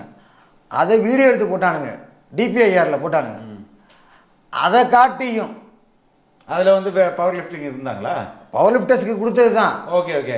இந்த வருஷம் 4 பேர் வாங்கியிருக்கான், போன வருஷம் 3 பேர் வாங்கியிருக்கான். எல்லாமே வந்து போட்டிருக்காங்க, பேப்பரில் போட்டிருக்கானுங்க, நியூஸ் ஓடுது. இப்போ கூட என்னது திருச்சி, இப்போ எல்லா இடத்துலையும் அலைஞ்சி பிரச்சனையை விடாமல் நான் வந்து எல்லாத்தையும் அனுப்பிச்சிட்டு இருக்கவும், திருச்சி கேகே நேரிலேருந்து கூப்பிட்டாங்க. இந்த மாதிரி உங்கள்கிட்ட ஒரு புகார் வந்திருக்கு, இதுலேருந்து முதலமைச்சர் செல்லுலேருந்து வந்திருக்கு அப்படின்னு. சார் இந்த மாதிரி நிறையா வந்துருச்சு, நீங்கள் எந்த ஆக்ஷன் எடுக்க மாட்டீங்கன்னு அப்படி ஓப்பனாக சொன்னேன் அவர்கிட்ட. இன்ஸ்பெக்டரு ஒரு கான்ஸ்டபிள் பேசுகிறாங்க, அவங்கள்ட்ட சொன்னேன். அடுத்த நாள் இன்ஸ்பெக்டர் கேட்டு கூப்பிட்டு வர சொன்னாங்க. சரின்னு போனேன். என்ன கம்ப்ளைண்ட்னே தெரியல, வெறுமனே சீல் மட்டும்தான் இருக்குது, கம்ப்ளைண்ட் என்னன்னு சொல்லுங்கன்னாரு. கேட்டு உங்களுக்கு நான் என்ன பண்ணணுன்னாரு. நான் அப்புறம் இது வந்து விளையாட்டு சம்மந்தப்பட்டது, அதனால் வந்து எனக்கு திருப்பி அனுப்பிச்சாங்க. இப்போ அதான் நான் கம்ப்ளைண்ட்டு திருப்பி முடிக்கணும், சீக்கிரம் கொடுங்கன்னாங்க. நான் கம்ப்ளைண்ட்டுக்கு இது பதிலே கொடுக்காம இருந்தேன். இப்போ என்னதான் சார் எதிர்பார்க்குறீங்க நீங்கள்? சார் எங்களை வாழவே விடமாட்டானுங்க. இது மட்டும் இல்லை, நான் வண்டியில் போனானே என் பையன் வண்டியை பிடிச்சி சீஸ் பண்ணுறேன்னு. யார்? போலீஸா? போலீஸு. அதே மாதிரி டூர் ஸ்டேஷன்லேயே இல்லாத போலீஸ் வந்து பிடிக்கும். டூர் ஸ்டேஷன்லேயே இல்லாத போலீஸ் வந்து பிடிச்சிருக்காங்க. அவர் அந்த எஸ்எஸ்ஐ, அவர் பேர் கூட சீனிவாசன் ஒரு எஸ்எஸ்ஐ, அவர் அரியமங்கலம் கோட்டம், அரியமங்கலம் காவல் நிலையத்தை சேர்ந்தவர். என் பையனை டோல்கேட்டில் பிடிச்சாரு, பிடிச்சி வண்டியை சீஸ் பண்ணுனாரு. அதாவது சும்மாவே ஒரு அலிகேஷன் கொண்டு வரானுங்க. நீ வண்டியில் உன் பிள்ளை வேகமாக போனா, அதுக்கு போனா, இப்படி போனா அப்படின்னா வந்து ஒரு எனக்கு என்ன டவுட்டுன்னா, என் பையனை ஒரு ஆக்சிடென்ட் பண்ணி கொல்ல பார்க்குறானுங்கன்னு டவுட் வருது. எனக்கு அவ்வளோ நடந்திருக்கு. ஆக்சிடென்ட் பண்ணி கொல்ல பார்க்குறானுங்கன்னு எனக்கு டவுட்டாக இருக்குது. ஏன்னா அது பல அலிகேஷன் க்ரியேட் பண்ணுறானுங்க. என் பையன் மேலே வந்து உங்களுக்கு இப்போ பொதுநல வழக்க மாதிரி போட்டிருக்கானுங்க. அது என்ன இருக்குன்னா, கமிஷனர் ஆஃபீஸருக்கு கம்ப்ளைண்ட் வந்துக்கிட்டே இருக்குது. உங்கள் நீங்கள் ரொம்ப ரேஷ் டிரைவிங் பண்ணுறீங்க, அப்படி பண்ணுறீங்க, இப்படி பண்ணுறீங்க அப்படின்னு சொல்லி அப்படி இப்படி கேட்டாங்க. நான் அதில் போய் அதுலேருந்து நான் ஒவ்வொருத்தருக்கா எழுதி போட்டு நான் மீண்டு வரணும். இந்த ஜீவிதா பிள்ளைய பிரச்சனையை வச்சு ஆரம்பித்தாங்க. அதை வந்து நான் எப்போல்லாம் விளையாட போகிறேன்னு சொன்னோன்னா அப்போல்லாம் எனக்கு ஒரு வக்கீல் நோட்டீஸ் வரும். என்ன விளையாடவே விடலை, 2 வருஷம் ஆச்சு விளையாண்டுவேன். விளையாடணும்னு சொல்லி என் பையன் வந்து ஃபோன் பண்ணி பேசினான்னா அடுத்த நிமிஷம் என் வீட்டுக்கு போலீஸ் வரும், இல்லை வக்கீல் நோட்டீஸ் வரும். ஒன்று வண்டியை பிடிச்சிக்குவானுங்க, பிடிச்சிட்டு போலீஸ் தொல்லையாக இருக்கும், இல்லை ஒரு வக்கீல் நோட்டீஸ் வரும். என் பையன் ஒரு காலகட்டத்தில் கேட்டான், 2024 இது இப்போ ரொமேனியாவில் போனது இப்போ 2023 2024 கேட்டான். இந்த மாதிரி எது என்ன காரணத்துக்கே நான் விளையாட வர மாட்டேன் அப்படின்னு. இல்லை தம்பி, உன் மேலே கேஸ் இருக்குது. என்ன கேஸ் இருக்குது? இல்லை எனக்கு தெரியல, என்ன கேஸ் இருக்குது? எனக்கு ஒரு எஃப்ஐஆர் காட்டு, ஒரு சிஎஸ்ஆர் காப்பி காட்டு, ஒரு எஃப்ஐஆர் காட்டு, எதையா காட்டியா? நான் கேஸ் இருக்குது, என்ன கேஸ் இருக்குது எனக்கு தெரியல ஐயாண்ணா அப்படின்னு சொன்னானு. அன்னைக்கே ஸ்ரீரங்கம் ஸ்டேஷன்லேருந்து கூப்பிட்றானுங்க. நமக்கு என்னன்னு கேட்டோம்னா அன்றைக்கி ஒரு ஸ்டேஷன்லேருந்து கூப்பிடுவாங்க. ஓகே, நான் திருச்சியிலேருந்து எல்லா ஸ்டேஷனும் போய்ட்டு வந்துட்டேன். கண்டோன்மெண்ட் ஸ்டேஷனு, கேகே நகர் ஸ்டேஷனு, கண்டோன்மெண்ட்லேயே இது டிராஃபிக் கண்ட்ரோல்மெண்ட்டுக்கு போய்ட்டு வந்து ஓன்ஸ் கண்ட்ரோல்மெண்ட்டுக்கு போய்ட்டு வந்துட்டேன். ஆனால் இவங்க கம்ப்ளைண்ட் கொடுத்ததா சொல்லப்பட்ட அந்த கோட்டை மகளிர் ஸ்டேஷன்லேருந்து கூப்பிடல. கடைசியாக மாம்பழ சாலை ஸ்டேஷன்லேருந்து கூப்பிட்டாங்க, ஸ்ரீரங்கம் மாம்பழ சாலையிலேருந்து கூப்பிட்டு போனோன்னே என்னன்னா, இல்லை உங்கள் பையன் மேலே வந்து இந்த மாதிரி பாலியல் குற்றச்சாட்டு கொடுத்துருக்காங்க. என்னன்னு இதில் என்னன்னா ஒரு பியூட்டி, அந்த கம்ப்ளைண்ட்டை நான் படித்து பார்த்ததே கிடையாது. ஓகே, கம்ப்ளைண்ட் படித்து பார்த்தது இல்லை. இன்னொன்று மெயினாக சொல்ல மாட்டேன், அந்த கம்ப்ளைண்ட் இவனுக்கு ஒரு ஃபேக்காக ஒன்று அனுப்பிச்சி விட்டானுங்க பாருங்க. இந்த மாதிரி உங்கள் பையன் வந்து நிரந்தரமாக நிற்கிறேன்னு. அதை பார்த்தோன்னே என் பையன் மனசு உடஞ்சி சூசைட் அட்டன் பண்ணான். 15 மாத்திரை, என்னோட சுகர் மாத்திரை, டயபெட்டிக் டேப்லெட் தூக்கி சாப்பிட்டான். 15 மாத்திரை டயபெட்டிக் டேப்லெட் சாப்பிட்டு அவனுக்கு நைட்டெல்லாம் ஒன்றும் பண்ணலை. விடிய காலையில் 4 மணிலேருந்து 9 மணி வரைக்கும் லூஸ் மோஷன் போயிருக்கு. அதுக்கப்புறம் ஒரு தடவை வாமிட்டு எடுத்திருக்கான், அதோட இருந்திருக்கான். அன்னைக்கு சாயங்காலம் தான் அவனுக்கு ஒரு மாதிரி லோ சுகராக இருக்கும் போல், தலை சுற்றி இருக்குது, ஒரு மாதிரி இருக்கான். போய் கடையில் போய் ஒரு சர்பத்து, ஒரு ஐஸ்கிரீம் சாப்பிட்டோம், கொஞ்சம் பரவாயில்ல. ஆனால் வீட்டில் வந்து சொல்லிட்டான், என்னமோ பண்ணுதும்மா, நான் இந்த மாதிரி மாத்திரை சாப்பிட்டேம்மான்னு சொல்லிட்டான் அவங்க அம்மாட்ட. சொன்னோன்னா கொண்டு போய் வேலன் ஹாஸ்பிட்டலில் அட்மிட் பண்ணி 2 நாள் அப்சர்வேஷன் வச்சு கூட்டிகிட்டு வந்தோம். அப்போ ஒரு போலீஸுக்கு, அப்போ சூசைட்னா போலீஸ் வருவாங்கள்ல, அப்போ வந்து நைட்டு வந்து போய் அட்மிட் பண்ணுறோம். ஒரு எஸ்ஐயோ யாரோ ஒருத்தர் வந்தார். என்ன சார் பிரச்சனை, எதனால உங்கள் பையன் சூசைட் அட்டன் பண்ணான்னு கேட்கும்போது இந்த மாதிரி சொன்னேன், இவ்வளோ நடந்திருக்கு, எதுக்காக நீங்கள் வந்து வழக்கு பதிய வேணான்னு சொன்னீங்க அப்படின்னு. நான் எங்கே சொன்னேன் வழக்கு பதிய வேணான்னு சொல்லி, வழக்கு பதிய தான் சொல்கிறேன், எனக்கு கேட்க தான் ஆள் கிடையாது அப்படின்னேன். இல்லை நீங்கள் தான் சொன்னீங்களா, ஸ்டேஷனில் அப்படி தான் சொல்லி அனுப்பிச்சாங்கன்னாரு. சரி நாளைக்கு வந்து இன்ஸ்பெக்டர் பார்க்கணும்னு சொல்லிட்டு போயிட்டார். அது நைட் டைம், அதனால் அடுத்த நாள் இன்ஸ்பெக்டரை பார்க்க போகிறேன். இன்ஸ்பெக்டர் பேர் பாலகிருஷ்ணன். அவர் கம்ப்ளைண்ட் கொடுக்க போகிறேன், என்னன்னே காதல அவங்க தாம்பூன்னு குதிச்சார். நான் யார் என்ன எதுவுமே தெரியாது, நான் என்னன்னு கூட சொல்லலை. அவரை ஸ்கூல் பிரச்சனைலாம் ஸ்கூலோட வச்சுக்கணும் அப்படின்னாரு. ஸ்கூலில் என்ன பிரச்சனை, எனக்கு பிரச்சனையே இல்லையா என்ன, என் பையன் பிளேயர்னு தான் ஆரம்பித்தேன், அவ்வளோதான் நான் பேசுனது. மீதியெல்லாம் கத்த ஆரம்பித்தார் அவர், ஹை பிச்சில் கத்த. அப்புறம் ஒரு கட்டத்தில் வேறு வழி இல்லாமல் நான் பதில் சொல்கிறதுக்காக நான் கத்த. இப்படி பேசிகிட்டு இருக்கும்போது உங்கள் கேமில் அவர் அறியாமே சொல்கிறாரு, உங்கள் கேமில் தான் இது அது ரெக்கக்னைஸ் பண்ணல, ரெகக்னைஸ் இல்லை, அதில் எந்த பணமும் கிடையாதாம்ல, அப்புறம் எது கேட்குறீங்க, உங்கள் கேமுக்கு எந்த பெனிஃபிட்ஸும் கிடையாது இல்லாமன்னாரு, வாய விட்டார். ஓகே, அப்போ யாரோ அவர்கிட்ட ப்ரீஃப் பண்ணியிருக்காங்க. ஆமாம். அப்போ நான் வந்து சொன்னேன், புக்கு எல்லாமே என்கிட்ட எடுத்து தரேன் பாருங்கன்னு சொல்லி இதெல்லாம் எடுத்துகிட்டு போனேன். புக்கை எது டிமாண்ட் 49 புக் எடுத்துகிட்டு போனேன். எல்லாம் என்ன அவர் ஒன்றும் வேணால் நாளைக்கு காலைல வாங்கன்னு அனுப்பிச்சுட்டார். அடுத்த நாள் வந்து ஜீவிதா இவங்க எல்லாம் வந்தாங்க. யார், ஜீவிதான்ற அந்த பொண்ணு, அப்புறம் அந்த ஜுபேரு, நான் எல்லாம் போயிருந்தோம். அப்படி போயிருக்கும்போது அந்த பொண்ணுகிட்ட என்னை வச்சு விசாரிக்கல. அந்த பொண்ணு கொடுத்த கம்ப்ளைண்ட் என்னன்னு எனக்கு இன்ன வரைக்கும் தெரியாது.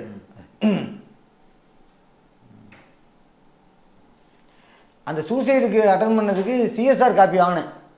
அதோட சரி, இன்னும் வரைக்கும் நாகராஜ் மேலே எஃப்ஐஆர் போட மாட்டேன்ட்டாங்க. என்ன காரணம் சொல்கிறாங்க தெரியுமா? இது அது என்னது, இங்கே சூசைட் அட்டன் பண்ணதுக்கு போடலாம்ல, அது போடவே இல்லை. அதுக்கு நான் விசாரிச்சதுக்கு இறந்துருந்தா தான் கேஸ் போவாங்க. ஒரு சிறார் வந்து சூசைட் பண்ணா 305 போடணுன்றாங்க அவங்க சொன்னது. அதாவது நான் நெட்டில் தான் சார் பார்த்தேன். ஆனால் இவங்க வந்து கேஸ் போடலை. சரி, தொடர்ந்து கொலை முயற்சி நடக்குதுன்னு, அது ஒவ்வொன்றும் ஒவ்வொரு இடத்துல, அது வந்து ஏற்றுக்கக்கூடியது, ஒவ்வொன்றும் ஒவ்வொரு இடத்துல இருக்குது. இதை நான் எப்படி போலீஸ் ஃபைல் பண்ண முடியும்? இது ஸ்போர்ட்ஸ் டிபார்ட்மெண்ட் தான் செய்யணும். நாங்கள் ஸ்போர்ட்ஸ் டிபார்ட்மெண்ட்டில் போய் அவர்கிட்ட கேட்டால், நான் நேராக போய் பார்த்தேன்னு சொன்னால சார், இப்போ மெம்பர் செக்ரட்டரி நான் ஹை கேஷ் இன்சென்டிவ் இதெல்லாம் இது பண்ணும்போது அப்போ அவர் சொல்கிறாரு, அதான் சொன்னேன், இது எலக்ட்ரிக் வந்து உனக்கு 17 வயசு ஆகலை அப்படின்னு சொன்னார். நீ வேணால் சிடிஎஸில் வாங்கிக்கினாரு. சிடிஎஸில் வாங்கிக்க, சாம்பியன் டெவலப்மெண்ட் ஃபண்டுன்னு. இன்னொன்று எம்ஐஎம்எஸ்ன்னு இருக்குது. எம்ஐஎம்எஸ்னால் 10 லட்ச ரூபா, இப்போ 12 லட்ச ரூபா வைக்கிறாங்க. சிடிஎஸ்னால் 4 லட்ச ரூபா கொடுக்குறாங்க இப்போ, அப்புறம் 2 லட்ச ரூபா. சிடிஎஸில் வாங்கிக்க, உனக்கு ஹை கேஷ் இன்சென்டிவ் நான் போட்டு தரேன்னாரு. நான் விடுபட்டு போச்சுன்னு சொல்லி நான் போட்டு தரேன்னாரு. அப்போ நான் வந்து என்ன சொன்னேன், எனக்கு என் பையன் எலக்ட் ஸ்போர்ட்ஸ் பர்சனு, எனக்கு இதில் விருப்பம் கிடையாது, சிடிஎஸில் போகிறது எனக்கு உடன்பாடு இல்லைன்னு சொல்லி எழுதி கொடுத்துட்டு வந்துட்டேன். அப்படின்னோடனே சரி நான் எலக்ட்ரியெல்லாம் பார்க்குறேன்னு சொல்லி அனுப்பிச்சி விட்டாங்க. கடைசி வீட்டுக்கு வந்தோடனே உங்கள் சங்கம் அங்கீகரிக்காதப்பட சங்கம், அதனால் உனக்கு வந்து ஹை கேஷ் இன்சென்டிவ் வராது, எலக்ட்டுக்கு வந்து ஐஓசியால், அதாவது பவர் லிஃப்டிங் வந்து ஐஓசியால் அங்கீகரிக்கப்படாதது, இன்டர்நேஷ்னல் ஒலிம்பிக் கமிட்டியால், அதனால உனக்கு கிடையாதுன்னாங்க. இன்டெரக்டாக வந்து அஃபிலேஷன் இருந்தால் உண்டு. இது வந்து Tamil Nadu power lifting association affiliated power lifting India. Power lifting India வந்து இன்டர்நேஷ்னல் பவர் லிஃப்டிங் ஃபெடரேஷனோட அஃபிலேட்டடு. அது வந்து குளோபல் வேர்ல்டு கேம்ஸ்ன்னு இருக்குது, அதோட அஃபிலேட்டடு. அவன் வந்து ஐஓசியோட அப்படி வரும். சார் எனக்கு புரிஞ்சிருச்சு, உங்களுக்கு ஒரு இந்த அநீதி நடந்திருக்குன்றது எனக்கு புரியுது. இப்போ நீங்கள் என்ன எதிர்பார்க்குறீங்க? அதாவது நான் என்ன எதிர்பார்க்குறேன்னா, என்ன பிரச்சனையெல்லாம் வந்து சால்வ் ஆகணும். எனக்கு வர வேண்டிய நிலுவைத் தொகை எல்லாம் கைக்கு வரணும். Elite, high cash incentive, part 1 high cash incentive, part 3 high cash incentive, அப்புறம் central government scheme, state government scheme அப்படின்னு எல்லாம் என் பையனுக்கு வர வேண்டிய தொகையெல்லாம் வரணும். ஒன்று, இதை நம்பி நான் 1 கோடி ரூபா கடன் வாங்கியிருக்கேன் இது வரைக்கும். ஏன்னா போன வருஷம் கலாட்டா மீடியா சேனலில் கூட ஒரு இன்டர்வியூ கொடுத்தேன். 76 லட்ச ரூபா அன்றைக்கி இருந்துச்சு. இன்றைக்கி எனக்கு 1 கோடி ரூபாய்க்கு மேலே தாண்டிடுச்சு.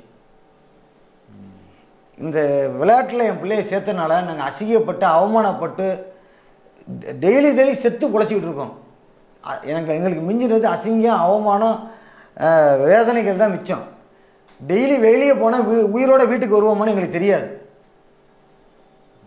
3 வருஷமாக போராடிட்டு இருக்கேன். ஒரு ஃபைல் கூட எங்கேயுமே மூவ் ஆகலை. இங்கே இவனுங்கள்ட்ட கேட்டால் அவ்வளோ ரெக்கக்னைஸ், அவ்வளோ இது வச்சுருக்கேன். யூனிவர்சிட்டி கேம்லேயும் என் பையனுக்கு கொலை முயற்சி பண்ணியிருக்காங்க. இப்போ வீடியோ வச்சுருக்கேன் சார். யூனிவர்சிட்டி கேமுக்கு, university game all India university வந்து சென்ட்ரல் கவர்மெண்ட் நடத்துறது. அப்படி இருக்கும் அதுலேயும் அவன் போயிடக்கூடாதான், அவ்வளோ டார்ச்சரு. கொலை மிஷன் என்ன பண்ணாங்கன்னா, ஒரு இந்த கேம் நடக்கிறதுக்கு இது 4/4/2025 நடந்துச்சு. இந்த வருஷம் 4/4/2025 இந்த கேம் நடந்துச்சு. இங்கே காஷ்மீரில் நடந்துச்சு. இதை 4 வாட்டி மாற்றி போட்டானுங்க. ஃபஸ்ட்டு வந்து குல்பர்காவில் நடக்குது, கர்நாடகா குல்பர்கான்னு நடக்குது ஃபஸ்ட்டு. அதை டேட்டை மாற்றி இடத்த மாற்றி ஒன்று காஷ்மீரில் நடக்குதுன்னானுங்க. தமிழ்நாட்டில் நடக்க போகுதுன்றானுங்க. அப்புறம் தமிழ்நாட்டில் நடக்கலை, காஷ்மீரில் நடக்குதுன்னாங்க. குளிர் ஜாஸ்தியாக இருக்குது, அதனால் இதை வந்து திருப்பி காஷ்மீர்லேயே டேட்டு தள்ளி போட்டு ஏப்ரல் 4ஆம் தேதி நடக்குதுன்னு சொல்லி சொன்னாங்க. இதுக்கு ஒரு 2 மாதத்துக்கு முன்னாடி 1 மாதம் 2 மாதத்துக்கு முன்னாடி ராஜஸ்தானில் ஒரு பொண்ணு கழுத்தில் லோடை போட்டு விழுந்து செத்து போச்சு. ஸ்பாட்லேயே இறந்துருச்சு. இதை அப்படியே என் பையனுக்கு இம்ப்ளிமெண்ட் பண்ணணும்னா ஆக்சிடெண்ட்டாக நடக்கணும்னு அப்படியே திட்டமிட்டு பண்ணியிருக்காங்க. நான் வீடியோ வரேன். என்ன பண்ணாங்க? இப்போ என்ன பண்ணியிருக்காங்கன்னா, காலையில் 9 மணிக்கு காம்படிஷன்னாங்க இங்கே காஷ்மீரில். காஷ்மீர் யூனிவர்சிட்டியில் தான் இந்த கேம் நடக்குது. All India university power lifting championship நடக்குது. காலைல 9 மணிக்கு ஷெட்யூல் ஆரம்பித்து காலைல 7 மணிக்கெல்லாம் வந்துடுங்க. வெயிட் போடுறதுக்கு, பாடி வெயிட் போடுறதுக்கு 7 மணிக்கு வந்துடுங்க. 9 மணிக்கு காம்படிஷன் ஸ்டார்ட் ஆகும். நாங்கள் அப்போ 1 மணி நேரத்துக்கு முன்னாடியே போயிட்டான் என் பையன். 6 மணிக்கு போயிட்டான். 6 மணிக்கு காலையில் 6 மணிக்கு போனவொடனே நைட்டு 9 மணிக்கு கேம் ஆரம்பிக்கிறாங்க. ஃபஸ்ட்டு தப்பு அது. ஒரு கேம் தள்ளியே போனால் கூட ஒன்று நீங்கள் இன்ஃபார்ம் பண்ணி இப்போ ரெஸ்ட் எடுன்னு சொல்லிடணும்.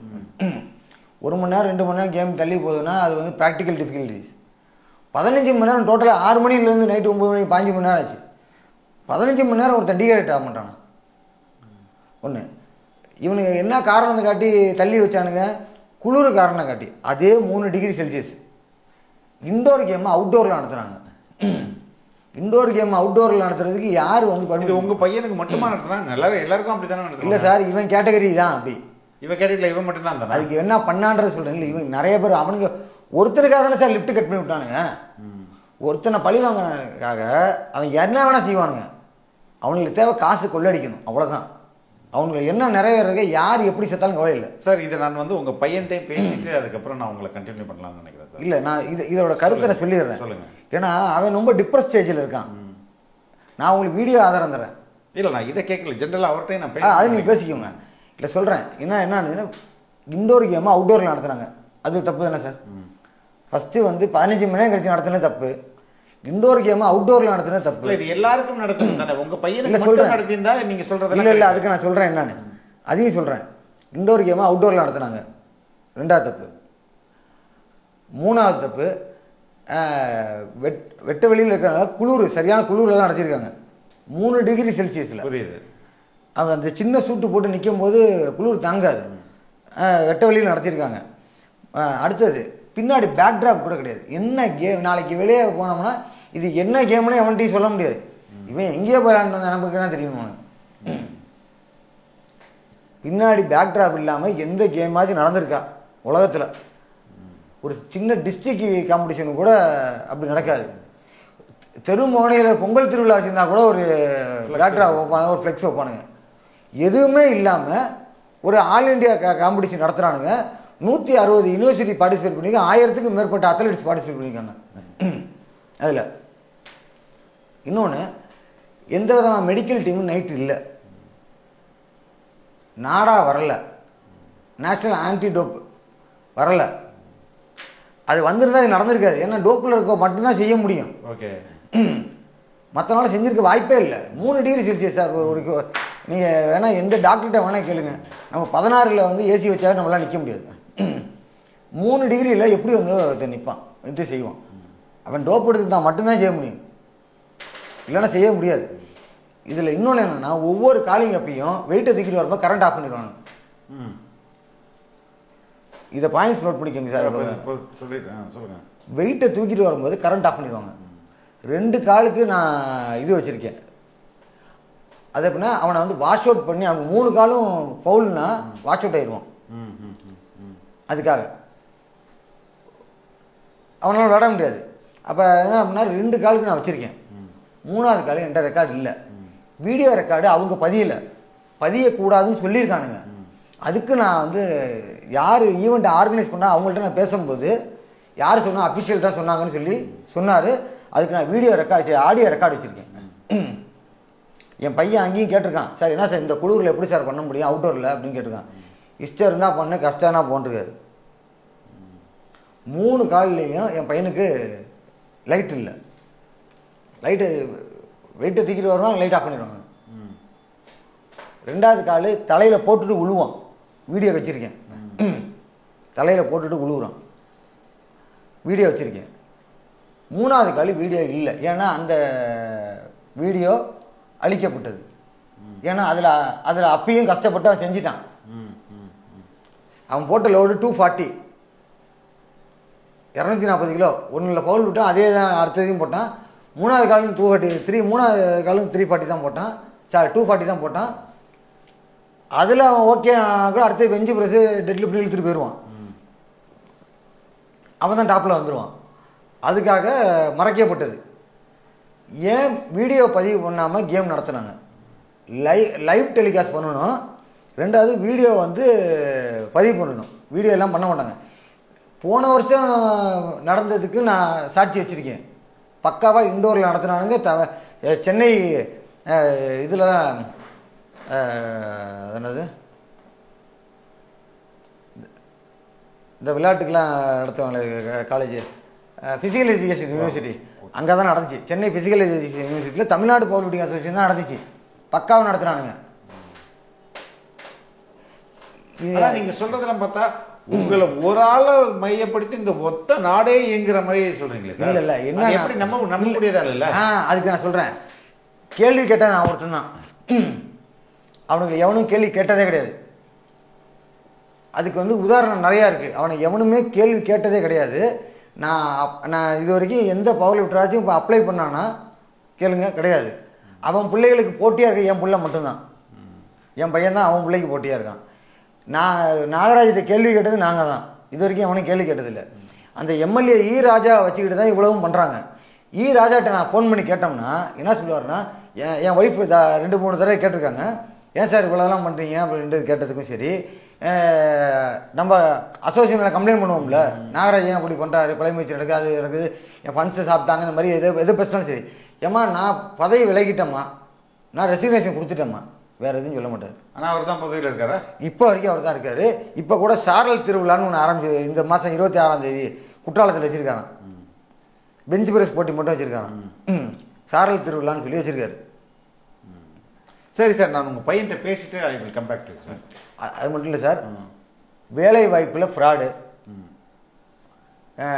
தமிழ்நாடு ஃபாரஸ்ட் டிபார்ட்மெண்ட்டில் 15 பேர் பவர் லிஃப்டர்ஸ் இருக்காங்க. அதில் 10 பேர் பவர் லிஃப்டிங்கே என்னன்னே தெரியாதவன், ஸ்போர்ட்ஸில் இல்லாதவன் 10 பேர் இருக்கான். அதே மாதிரி நிறையா டிபார்ட்மெண்ட்டில் இப்போ ஃப்ராட் இருக்குது. இவனுக்கு இப்போ நாங்கள் போய் இப்போ வந்து ஒருத்தன் ஜெயிச்சுட்டு வந்திருக்கான், இவனோட சர்டிஃபிகேட் எடுத்துகிட்டு போய் நாங்கள் போய் போஸ்டலில் வேலை எடுத்தாங்க. இவனுக்கு டேரெக்டாக போய் அப்ளை பண்ணி போனான்னா உன் சர்டிஃபிகேட்டை ஃபேக்கு பண்ணுவானுங்க. ஆனால் அசோசியேஷனில் 10 லட்சம் 20 லட்சம் கொடுத்தீங்கன்னா அவனுக்கு வேலை உண்டு. Okay okay. அத்தனை அதிகாரியும் அவங்க கையில் இருக்குது. அதாவது வேலை வாய்ப்பில் ஃப்ராடு, கவர்மெண்ட்டில் வந்து மெடிக்கல் சீட்டு, இன்ஜினியரிங் சீட்டு எல்லாமே உண்டு.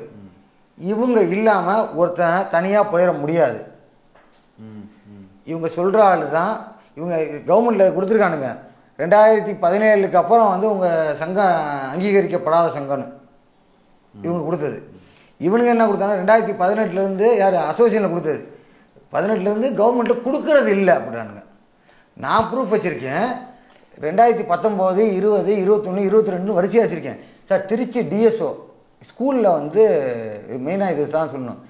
ஸ்கூலில் வந்து 11th 12th படிக்கும்போது எப்படி சார் விடுவாங்க லீவ் கேட்டால்? எப்போ உன்னோட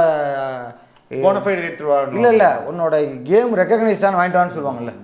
அப்போ போய் திருச்சி டிஎஸ்ஓ ஆண்டனி ஜோயல் இருக்கார், ஜோயல் பிரபு அவர் பேர். இப்போ அவர் சென்னையில் தான் வேலை பார்க்குறாரு.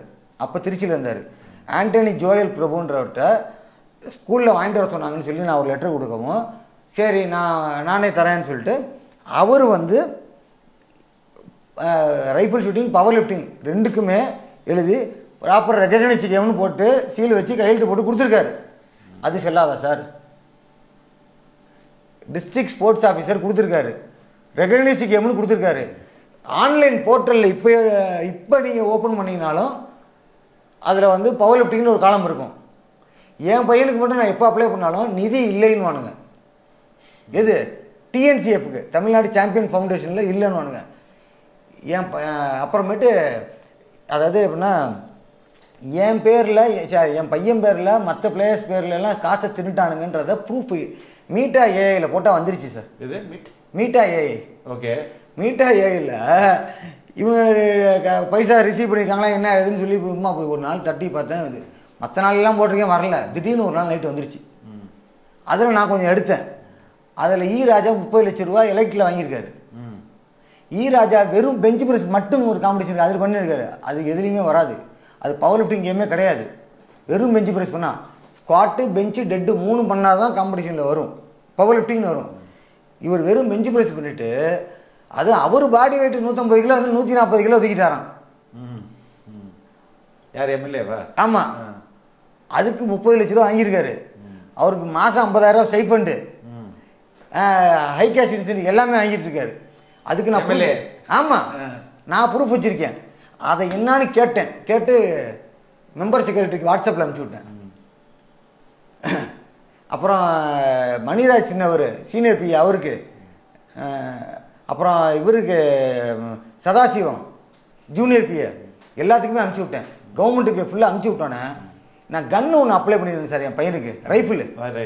ரைஃபிள் அப்ளை பண்ணும்போது எனக்கு மட்டும் ஆன்லைன் போர்ட்டலில் அப்ளை பண்ணோம்னா பிளாக் பண்ணிடுவானுங்க. நேராக போயிருந்தேன்ல மெம்பர் செக்ரட்டரி பார்த்தேன்னு சொன்னால் அன்றைக்கி கையில் எழுதி கொடுத்துருந்தேன். திருப்பி உடனே உங்கள் கண்ணில் சாங்ஷன் பண்ணுறேன்னு சொல்லி வாங்கி கையில் கொடுத்துட்டானுங்க.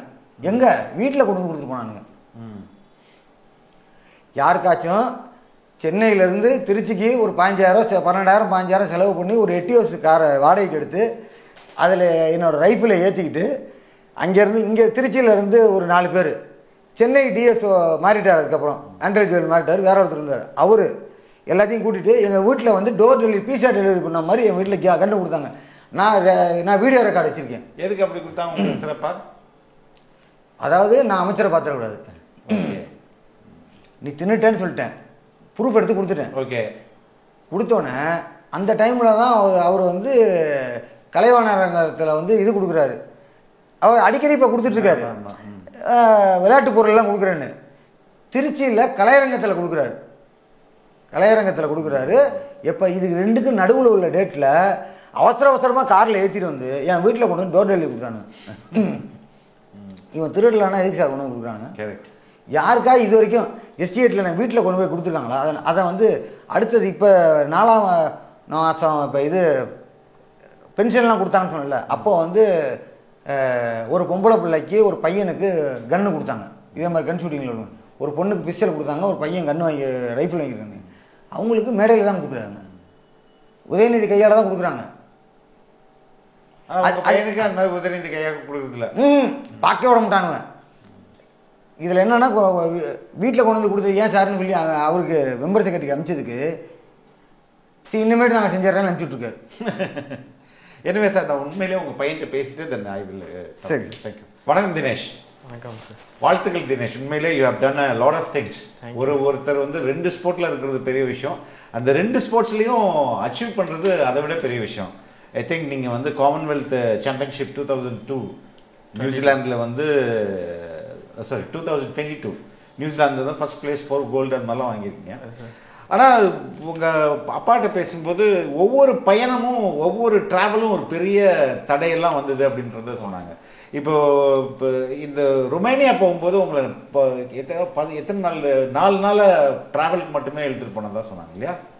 அது என்ன நடந்துச்சு சார்? அது எப்படின்னா டிக்கெட்ஸ் வந்து அது மாதிரி போட்டிருந்தாங்க, லே ஓவர்னு தான் நினைக்கிறேன். லே ஓவர் வெயிட்டிங் டைம் மட்டுமே, ஃப்ளைஓவர் டைம் கம்மி தான், வெயிட்டிங் டைம் ஒன் டேவா இருந்துச்சு. உங்களுக்கு மட்டும் அந்த மாதிரி போட்டிருந்தாங்களா, நிறைய பேருக்கு போட்டிருந்தாங்களா? மொத்தம் ஒரு ஃபர்ஸ்ட் செட் ஆஃப் பேட்ச் அமைச்சிருந்தாங்க.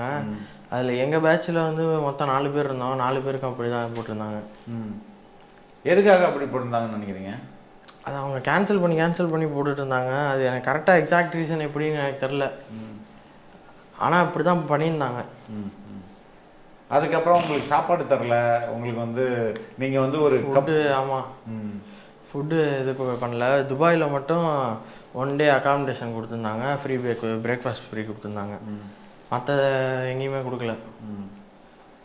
அதுக்கப்புறம் வந்து உங்கள் ஒரு பெண் வந்து உங்கள் மேலே கம்ப்ளைண்ட் பண்ணிச்சு அப்படின்னு சொல்லுவாங்க. அதுவும் ரொமேனியா போயிட்டு இருக்கும்போது தானே அது வந்து எப்படின்னா, ஆமாம் ரொமேனியா தான். அங்கே ஃபஸ்ட்டு அவங்க எல்லாம் வரத்துக்கு நாள்லேயே எனக்கு மேட்சே முடிஞ்சிருச்சு. மேட்ச் முடிஞ்சு எங்கள் அம்மாவுக்கு நாள் ஆக்சிடெண்ட்டாக, ஸோ நான் சும்மாவே பயப்படுவேன் வீட்டில். அவங்க அதனால் என்ன சொல்லிட்டாங்க, கூட அந்த 2 பேரும் 3 பேரும் ஒன்றா ஒரே ஜிம்மில் ஒர்க் அவுட் பண்ணவங்க தான். அவங்ககிட்ட சொல்லிட்டாங்க, இது மாதிரி அவன் சும்மாவே பயப்படுவான், இப்போ அவங்க அம்மாவுக்கு வேறு ஆக்சிடெண்ட் ஆகிருக்கு, ஸோ உங்கள் கூடயே வச்சுருங்க அப்படின்னு சொல்லியிருந்தாங்க. சரின்ட்டு ரெண்டாவது என்ன சொல்லியிருந்தாங்கன்னா, கோச்சு அப்போ வந்து ஜுபேர் அகமதுன்றவர் தான் கோச் பண்ணிட்டு இருந்தார். அவர் ஜிம்மில் தான் பண்ணிகிட்டு இருந்தேன். அப்போ வந்துட்டு 3 பேர் ஒன்றா ட்ரைனிங் பண்ணிட்டு இருந்ததுனால அவர் தினேஷ் நீ இவங்க 2 பேர்த்தையும் பார்த்துக்க. அவங்களுக்கு நான் தான் சீனியரு. நான் வந்து 8 இயர்ஸாக மேட்ச் பண்ணிகிட்டு இருக்கிறதுனால எனக்கு கொஞ்சம் எக்ஸ்பீரியன்ஸ் இருக்கிறதுனால அவங்க என்ன சொன்னாங்க, இவங்க 2 பேரும் புதுசுப்பா, நீ பார்த்துக்கப்பா, பார்த்து மெடல் அடிக்க வச்சு கூட்டிகிட்டு வாப்பான்னு சொன்னாங்க. அவங்க கூடயே இருந்து எல்லாம் பார்த்துக்க, டயட்டு, ஃபுட்டு, காம்படிஷன், வார்மப்பு, வார்ம்டவுன் எல்லாமே நீங்கள் பார்த்துக்கப்பா அப்படின்னாங்க. சரின்னு நான் போய் உட்காந்து என் மேட்ச் முடிஞ்சதுக்கப்புறம் நான் போய் நிற்கணும்னு எனக்கு அவசியமே இல்லை. அவங்க சொன்னதுனால போய் நின்று ஹெல்ப் பண்ணதுக்கு எல்லாம் பண்ணி முடிச்சு மெடல்லாம் வாங்கியாச்சு. அவங்களுக்கும் வாங்கிட்டு ரூமில் வந்து நான் படுத்ததுக்கப்புறம் சொல்கிறாங்க, இது மாதிரி அவன் வந்து என்கிட்ட என்னை ஆடி என் கூட வந்து படிச்சு அப்படின்னு நான் சொன்னேன் அப்படின்னு சொன்னாங்க. எனக்கு செம்ம ஷாக்கு. போய் ஹெல்ப் பண்ண பாவத்துக்கு இதெல்லாமா அப்படின்ட்டு நான் உடனே ஊருக்கெல்லாம் ஃபோன் பண்ணி அப்பாக்கெல்லாம் இன்ஃபார்ம் பண்ணிட்டேன், இது மாதிரி இப்படி சொல்கிறாங்க, அவதூறாக சொல்கிறாங்க அப்படின்னு சொல்லிட்டேன். அதுக்கப்புறம் லிஃப்ட் அருந்து விழுந்துருச்சு அப்படின்னு சொன்னாங்க. அது ஆலப்புழாவில் சார். ஓகே. மேட்ச்சுக்கு முதல் நாள் கீழே மேலே நாங்கள் 5th ஃப்ளோரில் இருந்தோம். 5th ஃப்ளோர்லேருந்து கீழே லிஃப்ட்டில் வரும்போது ஃப்ளாக் ஹோஸ்டிங் நடக்கும். மேட்ச்சுக்கு முதல் நாள் ஃப்ளாக் ஹோஸ்டிங்க்கு இறங்கி வரும்போது தான் லிஃப்ட்டு கட் ஆச்சு. ஆனால் உண்மையிலே நீங்கள் வந்து இந்த கவர்மெண்ட்டோ இல்லை வேறு யாரோ உங்களை விளையாட விடாமல் சரி பண்ணுறாங்கன்னு நினைக்கிறீங்களா நீங்கள்? I think so. You think so? எந்த அடிப்படையில்? ஏன்னா டேரெக்டாகவே சொல்லிட்டாங்க, இது மாதிரி இந்த ஜுபேர் அகமதுன்றவர், ஜுபேர் அகமது, மெஹபூப் கான் 2 பேரும் எங்கள் வீட்டுக்கு வந்து வேர்ல்டு போயிட்டு வந்ததுக்கப்புறம் மிரட்டினாங்க. நான் இதுக்கு செலெக்ஷன் கேட்டிருந்தேன், ஏஷியா செலெக்ஷன் கேட்டிருந்தப்ப உன்னை தான் விளையாடக்கூடாதுன்னு சொல்லியிருக்கோம்ல, நீ எதுக்கு செலெக்ஷன் ஃபோன் அடித்து கேட்குற? நாகராஜ் சார் தான் எங்களை அனுப்பிச்சிருக்காரு, உன்னை நீ விளாடாமல் இருந்தால் நான் செக்ரட்டரி போஸ்ட் எனக்கு தரேன் இருக்காரு, நீ விளாடக்கூடாதுன்னு சொல்லி வீட்டில் வந்து என்னை அடித்து, எங்கள் அப்பாவை ரோட்டில் வச்சு அடித்து, இனிமேல் விளாண்டினா குடும்பத்தையே இல்லாமல் பண்ணிடுவேன், எல்லாத்தையும் வெட்டி எரிஞ்சிடுவேன் அப்படி இப்படின்னு பயமுறுத்தி எங்கள் வீட்டில் இப்போ என்ன பண்ணிட்டாங்க, எங்கள் அம்மா போலீஸ்க்கு ஃபோன் பண்ணிட்டாங்க. இப்போ 100க்கு அடித்ததும் பேட்ரோல்லேருந்து வந்தாங்க. பேட்ரோல்லேருந்து வந்து எங்கள் அப்பா வந்து என்ன பண்ணிட்டாங்கன்னா, அவன் குடும்பத்தையே இது பண்ணிடுவேன், புல்ல இல்லாமல் பண்ணிடுவேன் அப்படி இப்படின்னு மிரட்டினதுனால எங்கள் வீட்டில் பயந்துக்கிட்டு போலீஸ் கம்ப்ளைண்ட் வேணான்னு சொல்லி வாபஸ் வாங்கிட்டாங்க. சமாதானமாக போகிறோன்னு எழுதி கொடுத்துட்டாங்க. எழுதி கொடுத்ததும் அவன் இப்போ எங்களை என்னை அடிக்க வந்தப்போ காட்டினான் ஆடியோவே, இது மாதிரி நாகராஜன் சார் தான் சொன்னார், இங்கே பாரு அப்படின்னு போட்டு ஆடியோவே காட்டுறான். அவனை நீ விளாட விடாமல் பண்ணினா நீ தான் செக்ரட்டரி அப்படின்ட்டு. பைக் கம்ப்ளைண்ட்ஸ் நிறையா உங்க மேலே? ஆமாம். ரேஷ் டிரைவர் தானே? ரேஷ் டிரைவிங்லாம் நான் ரேஷ் டிரைவ் பண்ணுவேன். ஆனால் எப்போ பண்ணுவேன்னா, ஹைவேஸில் திருச்சி டு சென்னை வந்து பைக்கில் தான் வருவேன். ஸோ அந்த டைமில் வந்து ஹைவேஸ் ஃப்ரீயாக இருக்கும்போது ஸ்பீட் லிமிட் 100, 120 கொடுத்துருக்கோம். அந்த இடத்துல மட்டும்தான் ரேஷ் பண்ணுவேன். மற்ற நேரத்துலலாம் ரேஷ் பண்ண மாட்டேன். 80 கொடுத்துருந்தாங்கன்னா 80 தான் போவேன், 100னா 100, அதுக்கேற்ற மாதிரி தான் ஓட்டுவேன். அப்போ எப்படி உங்கள் மேலே நிறைய போலீஸ் கம்ப்ளைண்ட் வருது சார்? அவங்க எப்படின்னா, நான் 40ல் போனாலே அவங்க என்ன தெரியுமா சொன்னாங்க ஒரு தடவை, அதுதான் செம்ம சிரிப்பு. எங்கள் ஏரியாவில் சின்ன ரோடு தான், சுப்பிரமணியபுரத்தில் சின்ன ரோடு தான். அந்த ரோட்டில் வந்து நான் 150ல் போனேன்னாங்க. நான் வச்சுருக்க பைக்கு ராயல் என்ஃபீல்டு கிளாசிக் 350 தான். அந்த வண்டி முதல்ல 150 போகவே போகாது, 120 தான் டாப் ஸ்பீடு. அதில் அந்த ரோட்டில் வந்து நான் 150 போனேன்னு சொல்லி வண்டி சீஸ் பண்ணாங்க. அந்த ரோட்டில் உள்ள கேமராஸு எல்லாமே செக் பண்ணிக்கங்கன்னு சொன்னால் அதை பற்றி பேசவே மாட்டேங்கிறாங்க. அதை பற்றி பேசவே இல்லை. ஏரியாவில்னா கேட்டுக்கங்கிறேன், அதை பற்றி பேசவே இல்லை. நாங்கள் சீஸ் பண்ணி ஆகணுன்ட்டு வந்து வண்டி எடுத்துகிட்டு போயிட்டாங்க. வண்டி எடுத்து சீஸ். என்ன ரீசனாக இருக்கும் அதுக்கெலாம் பின்னாடி? Some kind of pressure. மேலிடத்துலேருந்து ஏதாவது ப்ரெஷர் பண்ணி பேலன்ஸ்டாக இருக்கக்கூடாது ப்ரெஷர். ஆமாம், உன்னோட மைண்டை டிஸ்டர்ப் பண்ணி. நான் இப்போ ஆல் இண்டியாவுக்கு ரெடி ஆகிட்டு இருந்தேன் அந்த டைமில். உங்கள் அப்பா சொல்கிறாரு ஒவ்வொரு மேட்ச்சுக்கு முன்னாடி ஏதாவது ஒன்று நடந்துருது எங்கள் வீட்டுக்கு, அது உண்மை தானே? ஆமாம். காமன்வெல்த் நான் ஊரில் இருக்கும்போது எங்கள் அப்பா வந்து பைக்கில் ஒரு ஓம்னி கார் வந்து தட்டி விட்டு நின்று என்னாச்சு அவங்க வண்டி கொஞ்சம் தள்ளி நிறுத்தி பார்த்துட்டு இருந்தாங்க அப்படின்னாங்க. அதுக்கடுத்து அப்போ நான் ஊரில் இல்லை, ஸோ எனக்கு தெரியாது. அதுக்கடுத்து ஏஷியாவில் எனக்கு லிஃப்ட்டு இதானது. அதுக்கடுத்து ரொமேனியாவுக்கு போகிறதுக்கு முதல் நாள் நானும் எங்கள் அம்மாவும் குலதெய்வம் கோயில் போயிட்டு வரும்போது எங்கள் அம்மா வந்து ஷால் தான் போட்டிருந்தாங்க, சுடிதார் ஷால் போட்டிருந்தாங்க. ஷால் வந்து இப்படி ஃப்ரண்ட்டில் தான் வச்சுருந்தாங்க, கையில் தான் தொங்கவும் விடலை. தொங்க விட்டுருந்தா தான் டயரில் சிக்கியிருக்கும். தொங்க விடல, டயரில் மாட்டலை. யாரோ பிடிச்சி இழுத்து விட்ட மாதிரி இருந்துச்சுன்னாங்க. அம்மா கீழே விழுந்துட்டாங்க. விழுந்துட்டு அன்கான்ஷியஸு. மண்டையில் அடிபட்டு பிளட் லாஸு, இந்த கை ஃப்ராக்சரு, தலையில் மட்டும் 7-8 தையல் போட்டிருந்தாங்க. இந்த கைக்கு கட்டு போட்டு இங்கே கட்டு போட்டு இப்படி இது மாதிரி பெல்ட் மாதிரி மாட்டி விட்டுருந்தாங்க. அப்புறம் இந்த எலும்பு ரிப்கேஜில் ஒரு 3 எலும்பு ஃப்ராக்சரு. ஸோ நான் அந்த டைமில் வந்து ஊருக்கே போகல அப்படின்னு சொன்னேன்.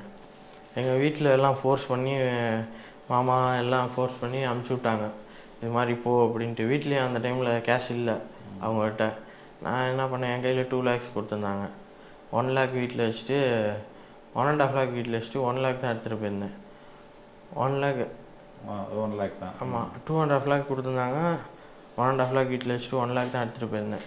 எடுத்துகிட்டு போனது என்னாச்சு, அந்த அமௌண்ட்டுக்குள்ளே நான் இது பண்ணிக்கணும்னு சொல்லி ஒவ்வொன்றா பார்த்து பண்ணி, அதுவே எனக்கு ஒரு மாதிரி ஒரு ப்ரெஷராகவே இருந்துச்சு. ரெண்டாவது வீட்டில் என்னாச்சோ ஏதாச்சும் பயந்துக்கிட்டு, நான் அந்த வீடியோ கூட காட்டினேன், அந்த வேர்ல்டு சாம்பியன்ஷிப் வீடியோ. என்னால் ஃபஸ்ட் ஆள் அந்த வெயிட்டை எடுத்துகிட்டு வெளியே வரும்போதே தடுமாறுவேன். எனக்கு மைண்டு அங்கே இல்லை கேமில், என் மைண்டு பூரா அங்கே இந்தியாவில் இருக்குது. என்னாச்சோ ஏதாச்சும் இன்னும் கான்ஷியஸ்னஸ் வரல அந்த டைமில். எனக்கா பயம், அங்கே எதுவும் ஆயிருமோன்னு எனக்கு அது மட்டும்தான் மண்டையில் இருந்துச்சு. எங்கள் வீட்டில் எங்கள் அம்மா கோயிலுக்கு போயிட்டு வரும்போது சொன்னது, எப்படியாச்சும் ஜெயிச்சுட்டு வந்துடுன்னாங்க. அதை மட்டும்தான் மனசில் வச்சுட்டு கேம் பண்ணேன். அதே மாதிரி ஜெயிச்சிட்டேன். சில்வர். இப்போ நீங்கள் இப்போ சிஎம்ஐயோ இல்லை டெப்டி சிஎம் அது மாதிரிலாம் பார்க்க முடியலையே உங்களால்? சிஎம் பார்த்தோம் சார். பார்த்தோன்னா எப்படின்னா, இது மாதிரி மெடல் எடுத்துகிட்டு போய் காட்டிட்டு அந்த 2 செகண்ட் காட்டிட்டு அதோட அமுச்சு விட்ருவாங்க, பேசலாம் விட மாட்டாங்க. அப்படி தான் பார்த்தது. ஓகே, நான் பேசணும் சார் உங்க கூட அப்படின்னு சொல்ல முடியாது. சொல்ல முடியாது. இப்படி சுற்றி பிடிச்சிடுவாங்க, ஃபோட்டோ எடுத்தாந்து இப்படி பிடிச்சி இழுத்து விட்ருவாங்க. அவ்வளோதான், ஃபோட்டோ எடுத்தாந்து இப்படி கையை பிடிச்சி இப்படி இழுத்து விட்ருவாங்க. எத்தனை முறை பார்த்துருக்கீங்க அது மாதிரி? 2 தாட்டி பார்த்துருக்கேன். யார், சிஎம்ஐயா டெப்டி சிஎம்? டெப்டி சிஎம் 2 பேருமே பார்த்துருக்கோம். 2 பேரும். அப்போ அவர் வந்து ஸ்போர்ட்ஸ் மினிஸ்டராக இருந்தார். ஆமாம். டெப்டி சிஎம் 2 பேருமே பார்த்தோம். அப்போ கூட 2 பேரும் ஒன்றா தான் இருப்பாங்க. ஓகே, 2 பேரும் ஒன்றா தான் நிற்பாங்க. அவங்க கூட தான் ஃபோட்டோ எடுப்போம். ஃபோட்டோ எடுத்து முடிச்சா இப்படி இழுத்து விட்ருவாங்க கூட இருக்க ஆள். ஓகே. ஆனால் உங்களுக்கு இன்னும் அந்த விளையாட்டு மேலே ஆசை இருக்கா? இவ்வளோ தடைகள் இருக்கே சார். அது ஒரு வெறி மாதிரி ஆயிடுச்சு சார் எனக்கு. இவ்வளோ தூரம் நம்ம விளையாடக்கூடாதுங்கிறானுங்களே, அதுக்காகவே நம்ம விளாடணும். ஏன் ஃபஸ்ட்டு என்ன நினச்சிச்சானா, இந்த வேர்ல்டு விளாண்டுட்டு இதோட படிக்க போயிடலாம், கேமை விட்டுட்டு படிக்க போயிடலான்னு தான் இருந்தேன். எப்போ எனக்கு திரும்ப பிரச்சனை பண்ண ஆரம்பித்தாங்களோ, சரி இவ்வளோ பிரச்சனை பண்ணுறாங்களே, இதுமாரி நான் விளாண்டு காட்டுறேன்டா, ஜெயிச்சு காட்டுறேன்டான்ட்டு எனக்கு உள்ள ஒரு இது. பவர் லிஃப்டில் மட்டும்தான் அந்த பிரச்சனை இருக்கா, இல்லை ரைஃபிள்? பவர் லிஃப்டிங்கில் மட்டும்தான். ரைஃபிளில் எந்த தடையும் இல்லை? ரைஃபிள்லாம் டீசெண்டான கேம். ஓகே, டீசெண்டாக நடக்கும் அங்கெல்லாம். ரைஃபிளில் தான், பவர் லிஃப்டில் மட்டும்தான் அந்த பிரச்சனை. இந்த எம்எல்ஏவுடைய ரோல் என்ன இதில்? எம்எல்ஏ ராஜாவா சார்? அவர் வந்துட்டு எப்படின்னா, நாகராஜன் என்ன சொல்கிறாரோ அதை அப்படியே செய்வார். அவர் வந்து பவர் லிஃப்டர் பென்ஷன்லாம் வாங்கிட்டு இருக்கிறதா சொல்கிறாங்க உங்கப்பா, அது எப்படிங்க முடியும் சார்? அவர் வந்து பவர் லிஃப்டர்னா எப்படின்னா, பெஞ்ச் ப்ரெஸ்ன்னு ஒரு squat, bench press, deadlift 3 சேர்ந்தா தான் பவர் லிஃப்டிங். ஓகே. அவர் என்ன பண்ணாரு, பெஞ்ச் ப்ரெஸ் மட்டும் போய் தனியாக நடத்துவாங்க. அந்த மேட்ச் எல்லாம் பவர் லிஃப்டிங்கில் கணக்கே வராது. அதை போய் பண்ணிட்டு, நான் வந்து பவர் லிஃப்டர் இவ்வளோ பெரிய மெடல் அடிச்சிருக்கேன், நான் பெஞ்ச் ப்ரெஸ்ஸில் மெடல் அடிச்சிருக்கேன். எங்கே நடத்துனாங்க? பெஞ்ச் ப்ரெஸ்ஸில் மெடல் அடிச்சிருக்கேன்னு சொல்ல மாட்டார், நான் பவர் லிஃப்டிங்கில் மெடல் அடிச்சிருக்கேன்னு தான் சொல்லுவார். எங்கே நடத்துனாங்க இந்த கேம்? யார் நடத்துனாங்க? ஏஷியா பண்ணியிருந்தாரு, ஹாங்காங்கில் நடந்துச்சுன்னு நினைக்கிறேன். ஓகே. அதில் போய் பெஞ்ச் ப்ரெஸ் மெடல் அடிச்சுட்டு அதை வச்சுட்டு என்ன பண்ணார், சிறந்த விளையாட்டு வீரர்னு சொல்லி இது கொடுத்துருந்தாங்க. ஸ்டாலின் கூட, ஸ்டாலின் ஐயா கூட இது கொடுத்துருந்தாரு. ஏமாத்திட்டாரு இப்போ. ஆமாம். ஓகே, ரொம்ப ரொம்ப நன்றி தம்பி, வாழ்த்துக்கள். You don't lose your hope. Definitely you will have miles to go. Okay, ரொம்ப ரொம்ப நன்றிமா. தேங்க்யூ. சொல்லுங்கம்மா, உங்க பையனுக்கு என்னென்ன பிரச்சனைகள், ஏன் இவ்வளவு பிரச்சனை உங்க பையனுக்கு? நல்லா சாம்பியன் பண்றாரு, வேர்ல்டு சாம்பியனா இருக்கிறாரு, ஏஷியன் லெவல்ல இருக்கிறாரு, ஏன் பிரச்சனை, என்ன பிரச்சனை? என் பையன் வந்து 2022 அவன் 11th ஸ்டாண்டர்ட் படிக்கும்போது நியூசிலாந்து கண்ட்ரியில் நடந்த காமன்வெல்த் சாம்பியன்ஷிப்ல போய் கலந்துக்கிட்டு 4 gold medal, record break, strong man award 2 அப்படின்னு சின்ன வயசுல, அதாவது 16 வயசுல உலக அளவில் நம்பர் 1 பிளேயராக அச்சீவ்மெண்ட் பண்ணான். அந்த அச்சீவ்மெண்ட்டை பாராட்டி அப்போ இருந்த ஸ்போர்ட்ஸ் மினிஸ்டர் வந்து மெய்யநாதன் சார் ஸ்போர்ட்ஸ் மினிஸ்டராக இருந்தார். அப்போ இந்த பையனை பாராட்டி அவனுக்கான பரிசு தொகையெல்லாம் கொடுக்குறேன்னு சொல்லி திருச்சி ஏர்போர்ட்டுக்கு வந்திருந்தாங்க. அப்போ டிஎஸ்ஓ சார் ஃபோன் பண்ணி, மினிஸ்டர் உங்களை பார்க்கணுங்கிறாங்க, உடனே வாங்க 10 நிமிஷத்துலன்னாங்க. சரி, நாங்களும் பையனும் அப்பாவும் போனாங்க மினிஸ்டரை பார்க்க. அப்போ அந்த மினிஸ்டர் தான் இவனோட திறமையை பாராட்டி அங்கே அவனை உட்கார வச்சு 10 நிமிஷம் பேசி, இந்த ஸ்கீம்ல எல்லாம் உனக்கு வந்து இத்தனை ப்ரைஸ் அமௌண்ட் அரசு அரசாங்க சலுகைகள் இருக்குது இந்த விளையாட்டில், நான் உனக்கு அதை வாங்கி தரேன், நீ அப்ளை பண்ணு. Elite scheme, high cash incentive, TNCF, அதில் எல்லாம் மெயினாக எலைட் ஸ்கீம் உனக்கு தரேன்னு சொல்லி அதுக்கான இது இந்த கோட் பண்ணி இதில் அப்ளை பண்ணணும்னு சொல்லி அவர் தான் எங்களுக்கு சொன்னது. அது வரைக்கும் எங்களுக்கு இந்த கேமில் பெனிஃபிட்ஸ் எல்லாம் இருக்குது, அரசாங்கம் இவ்வளோ சலுகையெல்லாம் பண்ணுறாங்க, விளையாட்டு வீரர்களுக்காக இவ்வளோ சப்போர்ட் பண்ணி கவர்மெண்ட் ஊக்குவிக்குது, இதெல்லாம் எங்களுக்கு எதுவுமே தெரியாது. பையனோட இன்ட்ரெஸ்ட்னால அவன் விளையாட போனால் நம்பர் 1 வந்தான், எங்களுக்கு அந்த பெருமை மட்டும்தான் தெரியும். ஆனால் நம்ம டிஎம்கே ஆட்சியில் உடனே விளையாட்டுத்துறை அமைச்சர் நேரில் வந்து பையனை பாராட்டி, உங்களுக்காக அரசாங்கம் இவ்வளோ சலுகைகள் தருது, உங்களுக்கு எலைட் ஸ்கீமில் அப்ளை பண்ணுங்கன்னு அதுக்கு வந்து டிஎஸ்ஓ வந்து இருந்து செஞ்சு தருவாங்க எல்லாமேன்னு சொல்லி அவரை செஞ்சு கொடுக்க சொல்லிட்டு மினிஸ்டர் போனாங்க. அப்போ 2022 என் பையன் எலைட் ஸ்கீம் அப்ளை பண்ணான், ஹை கேஷ் இன்சென்டிவ் அப்ளை பண்ணான். அது கூட அப்போ எங்கள் தொகுதி எம்எல்ஏ வந்து இனிகோ இருதயராஜ்ன்ற சார் வந்து இவனை பாராட்டி, அவருமே இவன் திறமையை உடனே சின்ன வயசுல இவ்வளோ அச்சீவ்மெண்ட் பண்ணியிருக்கான், அப்போ நான் உனக்காக ரெக்கமெண்ட் பண்ணுறேன், ஹை கேஷ் இன்சென்டிவ் தர சொல்கிறேன்னு கைப்பட உடனே அவர் லெட்டர் பேடில் லெட்டர் எழுதி இந்த பையனுக்கு கொடுங்கன்னு சொல்லி கொடுத்தாங்க. இப்போ இதெல்லாம் ஒவ்வொரு அமைச்சரும் அவங்க துறையில் கரெக்டாக என்ன செய்யணுமோ, ஒரு இளைஞனுக்கு எவ்வளோ உதவியாக இருக்கணும் உறுதுணையாக இருக்கணுமோ செஞ்சாங்க. அதுக்காக நாங்கள் எஸ்டிஐடி ஆஃபீஸில் அப்ளிகேஷன் போடுறோம். அப்போ அவங்க என்ன செய்கிறாங்க அப்படின்னா, எஸ்டிஐடி ஆஃபீஸ் அதிகாரிகள் மேகநாத ரெட்டி இன்னும் சில அதிகாரிகளும் அசோசியேஷனோட டைஅப்பில் இருந்து அரசாங்கம் கொடுக்கக்கூடிய இந்த சலுகைகளை எல்லாம் இதுவரைக்கும் ஒரு பிளேயருக்கு கூட கொடுக்கல. தெரியாமல் அவங்களாவே சொந்த யூஸ்க்கு கையாடல் பண்ணி ஒரு பெரிய ஊழல் செஞ்சுட்டு இருக்காங்க அந்த அசோசியேஷனில். இப்போ இந்த பையன் அப்ளை பண்ணி அவன் பெனிஃபிட்ஸ் வாங்கிட்டான், எலிஜிபிலிட்டி பர்சனாக வேற இருக்கான் அப்படின்னா இது வெளியே தெரிய வரும். அப்போ மற்ற பசங்களும் எனக்கு தரல உனக்கு தரல எல்லாரும் கேட்க ஆரம்பிப்பாங்க. அப்போ அவங்க ஊழல் வந்து வெளியே தெரிஞ்சிடும், அசோசியேஷனோட அந்த வசதியான வாழ்வாதாரம் பாதிக்கப்படும். அப்போ இந்த ஒரு பையனை கேமை விட்டு வெளியே விரட்டிட்டாக்கா வேற யாருக்கும் இந்த தகவல் தெரியாது, ரூலும் தெரியாது, யாரும் கேட்க மாட்டாங்க. எப்பயும் போல இவங்க ஊழல் தொடர்ந்துட்டு இருக்குன்ற ஒரே காரணத்துக்காக அந்த கேம் போனதுக்கு அப்புறமே என் பையனுக்கு தொடர்ந்து நிறைய தொந்தரவுகள் கொடுக்க ஆரம்பிச்சாங்க அசோசியேஷனில். காமன்வெல்த் போகும்போதே அவங்க அப்பா ஆக்சிடென்ட் ஆனிச்சு, ஒரு வேனில் வந்து இடித்தாங்க. அப்போ எங்களுக்கு தெரியல, சாதாரணமாக ஏதோ நேரம் சரியில்லை விபத்து போலன்னு நினச்சி வந்துட்டோம். அவருக்கு ஸ்ட்ரைப்பு ரத்த காயங்களோட எந்திரிச்சு ஃபர்ஸ்ட் எய்ட் பண்ணி வந்தோம். அடுத்து ஏஷியன்ஸ் போகிறான் என் பையன். அப்போ ஃபெடரேஷன் ஒன்று முன்னாடி வைப்பாங்க, அதில் கலந்துக்கிட்டு அதில் வின் பண்ணவங்க தான் ஏஷியன் சாம்பியன்ஷிப் போக முடியுன்ற ரூலு. அப்போ ஃபெடரேஷன் சாம்பியன்ஷிப் என் பையன் ஆட்டோமேட்டிக்காக எலிஜிபிலிட்டியில் நேம் லிஸ்ட்டில் இருக்கான், இந்தியன் டீமில் நேம் லிஸ்ட்டில் இருக்கான். ஆனால் விளையாட போகக்கூடாதுன்னு அசோசியேஷன் தடை பண்ணுறாங்க. ரீசன் கேட்டாக்க, நீ அமைச்சரை போய் நேரில் பார்த்த, அமைச்சரை ஏன் நீ போய் பார்த்த, அது பார்த்த குற்றத்துக்காக உன் மேலே ஒழுங்கு நடவடிக்கை எடுக்கிறோம், அந்த ஒழுங்கு நடவடிக்கையினால 2 வருஷம் நீ எந்த கேமும் விளையாடக்கூடாது, அதனால நீ இந்த கேம் சேரக்கூடாதுன்னு சொன்னாங்க. அப்போ நாங்கள் இதை அக்செப்ட் பண்ணிக்கவே முடியல. ஒரு மினிஸ்டர் கூப்பிட்டா இப்போ ஒரு ஸ்போர்ட்ஸ் சம்மந்தமான ஒரு பிளேயருக்கு எது சார் பெருமை, மினிஸ்டர் கூப்பிட்டு பாராட்டினா பெருமையாக நினச்சி போக மாட்டாங்களா? அதை தப்புன்னு சொல்லி ஒழுங்கு நடவடிக்கை எடுத்தால் இதை ஒத்துக்க முடியாதுன்னு சொல்லி நாங்கள் உடனே அப்போ இந்த சார் வந்து பார்த்ததுக்கு அப்புறமே 1 வீக்கில் உதயநிதி சார் மாறிட்டாங்க ஸ்போர்ட்ஸ் மினிஸ்டராக. அப்போ அவங்க வந்திருந்தாங்க. அப்போ உடனே நாங்கள் சென்னை போய் உதயநிதி சாரை பார்த்து இந்த மாதிரி பையன் திறமையாக இருக்கான், நேம் லிஸ்ட்டில் பேர் இருக்குது, ஆனால் அசோசியேஷன் தடுக்கிறாங்க விட மாட்டேங்கிறாங்கன்னு சொன்ன உடனேயுமே அவங்களுக்கு என்ன ரைட்ஸ் இருக்குது, இவ்வளோ ஒரு நல்ல பிளேயரை தடுக்கிறாங்களா, உடனே அந்த பையனை விளையாட போக சொல்லுங்கன்னா அடுத்த செகண்ட் உடனடியாக உதயநிதி சார் ஆக்ஷன் எடுத்து என் பையனை விளையாட அனுப்பிச்சாங்க. அவரோட அந்த உதவியினால தான் என் பையன் அடுத்து ஏஷியன் கேம் கலந்துக்கிட்டான். அப்போ ஏஷியன் கேம்லேயும் அவன் 4 கோல்டு மெடல் வாங்கி பெஸ்ட் லிஃப்டர் அவார்ட் வாங்கி நம்பர் 1 பிளேயராக அவன் ஒவ்வொரு இதுலேயும் அவனோட தடத்தை பதிச்சு நல்ல ஒரு சிறந்த பிளேயர்னு தமிழ்நாட்டுக்காக பெருமை தேடிட்டே இருந்தான். அது அசோசியேஷனுக்கு பொறுக்கலை. இந்த பையனை வரவிடாமல் பண்ணணும்னு அவன் மீறி விளையாடிட்டே போகிறான்.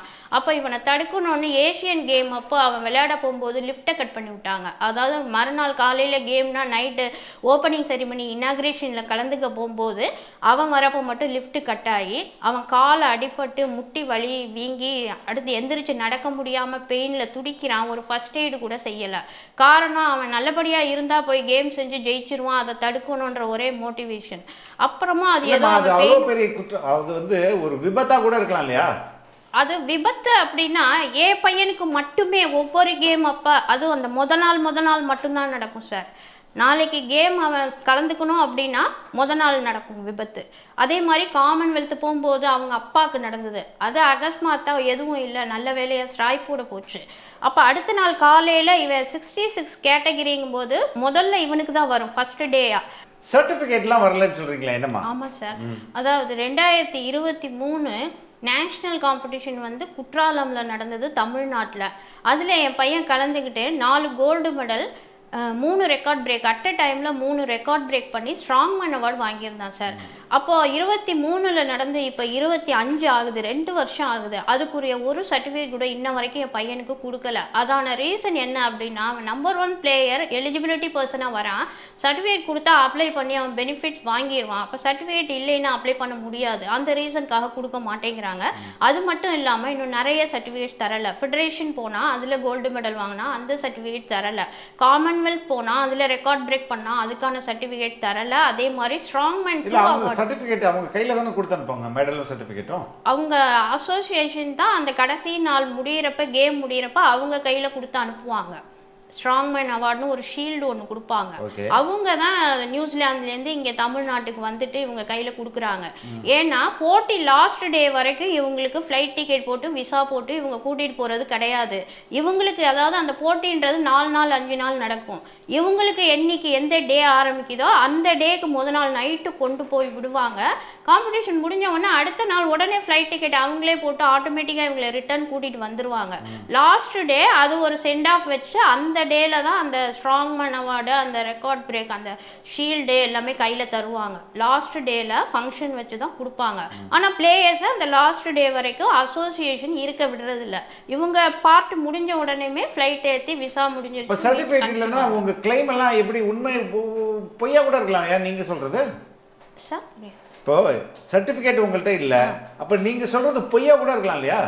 பொய் இல்லை சார், நான் அதை வந்து இமெயிலில் நான் ஏற்கனவே அசோசியேஷனில் கம்ப்ளைண்ட் பண்ணேன், இந்த மாதிரி என் பையனுக்குரிய சர்டிஃபிகேட்லாம் வரல சார். அந்த உங்க பையன் ரொமானியாவில் ஜெயிச்சாருன்றதுக்கு என்ன ஆதாரம்? அதுக்குரிய சர்டிஃபிகேட் கொடுத்துட்டாங்க.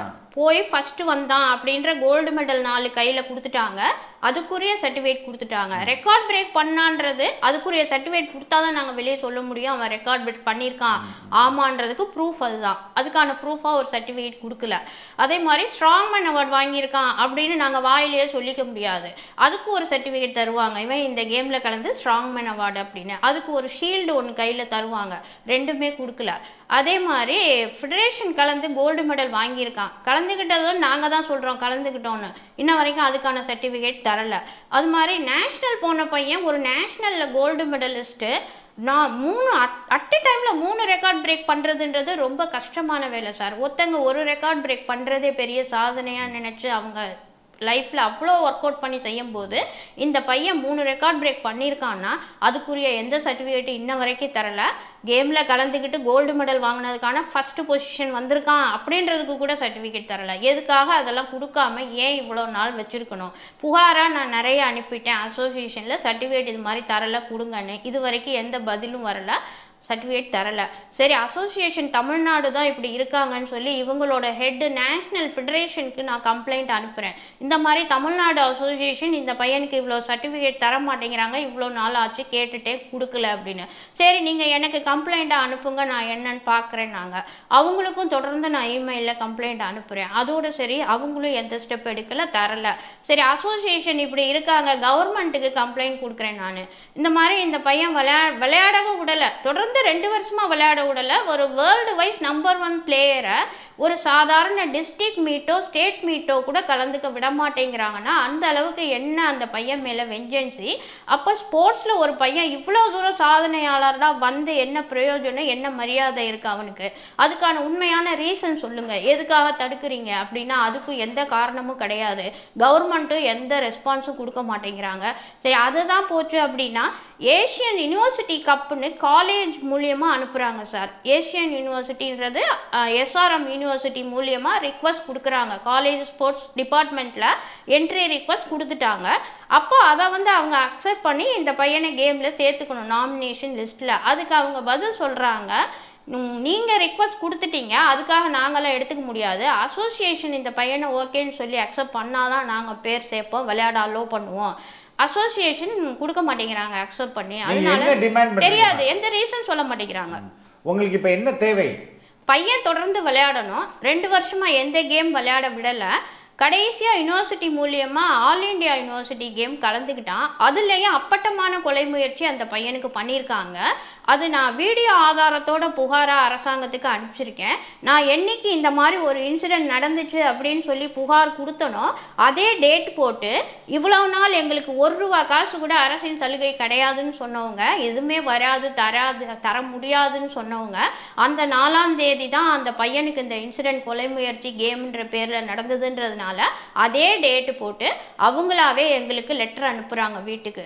இந்த மாதிரி உங்களுக்கு டிஎன்சிஎஃப்ல உதவித்தொகை நாங்க தரோம், அதுக்குரிய டாக்குமெண்ட்ஸ் டீட்டெயிலாம் உடனே அனுப்பி வைங்க அப்படின்ட்டுன்னு. இவ்வளோ நாள் நாங்கள் அவ்வளோ புகார் மனு கொடுத்து அவ்வளோ ஒவ்வொருத்தரையா பார்த்து கெஞ்சி இந்த பையன் இதுல எல்லாம் ப்ரைஸ் வாங்கியிருக்கான், இவ்வளோ எலிஜிபிலிட்டியோட இருக்கான், எல்ஐ ஸ்கீம்ல அப்ளை பண்ணியிருக்கோம், ஹை கேஷ் இன்சென்டிவ் அப்ளை பண்ணியிருக்கோம், அரசாங்க சலுகைகள் எங்களுக்கு கொடுங்க, இந்த விளையாட்டுத்துறையில் இந்த பையனை இவ்வளவு தூரம் ஒரு சாதனையாளராக கொண்டு வந்ததுனால நாங்கள் நிறைய பொருட்செலவு பண்ணியிருக்கோம். 7-8 வருஷமா தொடர்ந்து அந்த பையனுக்கு ஒவ்வொரு இன்டர்நேஷ்னல் கேம் போகிறதுக்கும் பல லட்சம் செலவு பண்ணி தான் நாங்கள் கூட்டிட்டு போகிறோம். அது மட்டும் இல்லாமல் இந்த பையனை தனிமைப்படுத்தி வச்சிருக்காங்க அசோசியேஷனில். எந்த ஜிம்லையுமே இவன் சேரக்கூடாது, இவனுக்கு யாருமே ஹெல்ப் பண்ணக்கூடாது, தனியாளா அவன் தனியாக ட்ரெயின் பண்ணிட்டு இருக்கான். ஹெல்ப்புக்கு யாரும் இருக்க மாட்டாங்க. கேம் போனால் கொலை முயற்சி பண்ணுறாங்க. அப்போ அவனோட சேஃப்டிக்கு அவனுக்கு ஹெல்ப்புக்கு ஒரு 4 பேர் வேணுன்றதுக்காக எங்கள் சொந்த செலவில் நாங்கள் ஃப்ளைட் டிக்கெட் போட்டு எங்களோட செலவில் 4 பேரை கூட்டிகிட்டு வரோம் சார். அப்போது அந்த அளவுலன்னா எங்களுக்கு ஃபினான்ஷியலாக நாங்கள் எந்த அளவு பாதிக்கப்பட்டிருப்போம். அப்படி கஷ்டப்பட்டு அங்கே கொலை முயற்சிக்கு ஆளாகி ஹெல்ப்புக்கு ஆள் இல்லாமல் எவ்வளவோ கஷ்டத்தை எல்லாம் அந்த சின்ன பையன் தாங்கி கோல்டு மெடல் வாங்கிட்டு வரான், ரெக்கார்ட் பிரேக் பண்ணுறான் அப்படின்னா அரசாங்கம் அதுக்குரிய அங்கீகாரமா அந்த பையனை பாராட்டி அவனுக்குரிய பரிசு தொகையெல்லாம் கொடுக்கணும். அதுதான் அவனுக்கு உரிய ஒரு ஊக்கமா இருக்கும். ஆனா அரசாங்கம் ஆக்சுவலா செஞ்சுட்டு தான் இருக்காங்க. நான் எந்த அமைச்சரையோ அரசாங்கத்தையோ எந்த வகையிலையும் நான் குறையே சொல்லல. அதுவும் உதயநிதி சார் இந்த டிபார்ட்மெண்ட் தலைமையேற்று வந்ததுலேருந்து பெரிய அளவுல நிறைய திட்டங்களை கொண்டு வந்து நிறைய அதாவது நிதி ஒதுக்கி பிளேயர்களுக்காக ரொம்ப சப்போர்ட்டிவா செஞ்சுட்டு இருக்காரு. அதுக்கு உதாரணமா என் பையனை இந்த அளவு வந்ததே உதயநிதி சார் ஃபர்ஸ்ட் ஓகேன்னு சொன்னதுனால தான் அடுத்தடுத்த ஸ்டேஜ் வந்தான். அப்போ அவங்களோட பேர் கெடுற மாதிரி அசோசியேஷனும் இந்த ஸ்போர்ட்ஸ் டிபார்ட்மெண்ட் டெவலப்மெண்ட் அந்த எஸ்டிஏடி ஐஏஎஸ் அதிகாரிகளும் ஒரு கை கோர்த்து ஊழலா செயல்பட்டு அரசாங்கத்துக்கு அவப்பெயரை உருவாக்கி எந்த ஒரு அரசு சலுகையும் விளையாட்டு வீரனுக்கு கிடைக்காம தடுக்கிறாங்க. இது அரசாங்க கவனத்துக்கு போகல, கொண்டு வரணும். அன்பார்ந்த ரெட்பிக்ஸ் உறவுகளே, பல்வேறு அடக்குமுறைகளையும் ஒடுக்குமுறைகளையும் கடந்து இன்று வரை எந்த ஒரு அரசியல் கட்சிக்கும் பக்கசார்பில்லாமல் தொடர்ந்து மக்களை மட்டுமே மையப்படுத்தி இயங்கும் ஊடகம் ரெட்பிக்ஸ் என்பது உங்கள் அனைவருக்கும் நன்கு தெரியும். தொடர்ந்து நாங்கள் ஒரு சுதந்திரமான ஊடகமாக செயல்பட உங்களது நிதி உதவி எங்களுக்கு தேவை. உங்களால் முடிந்த அளவு எங்களுக்கு நிதி உதவி செய்யுங்கள். திரையில் தெரியும் இந்த QR கோடை பயன்படுத்தியோ அல்லது டிஸ்கிரிப்ஷனில் உள்ள தகவலை பயன்படுத்தியோ உங்களால் முடிந்த அளவு எங்களுக்கு நிதி உதவி செய்யுங்கள். நன்றி, ரொம்ப ரொம்ப நன்றிமா. தொடர்ந்து பேசுவோம். நன்றி, தேங்க்யூ.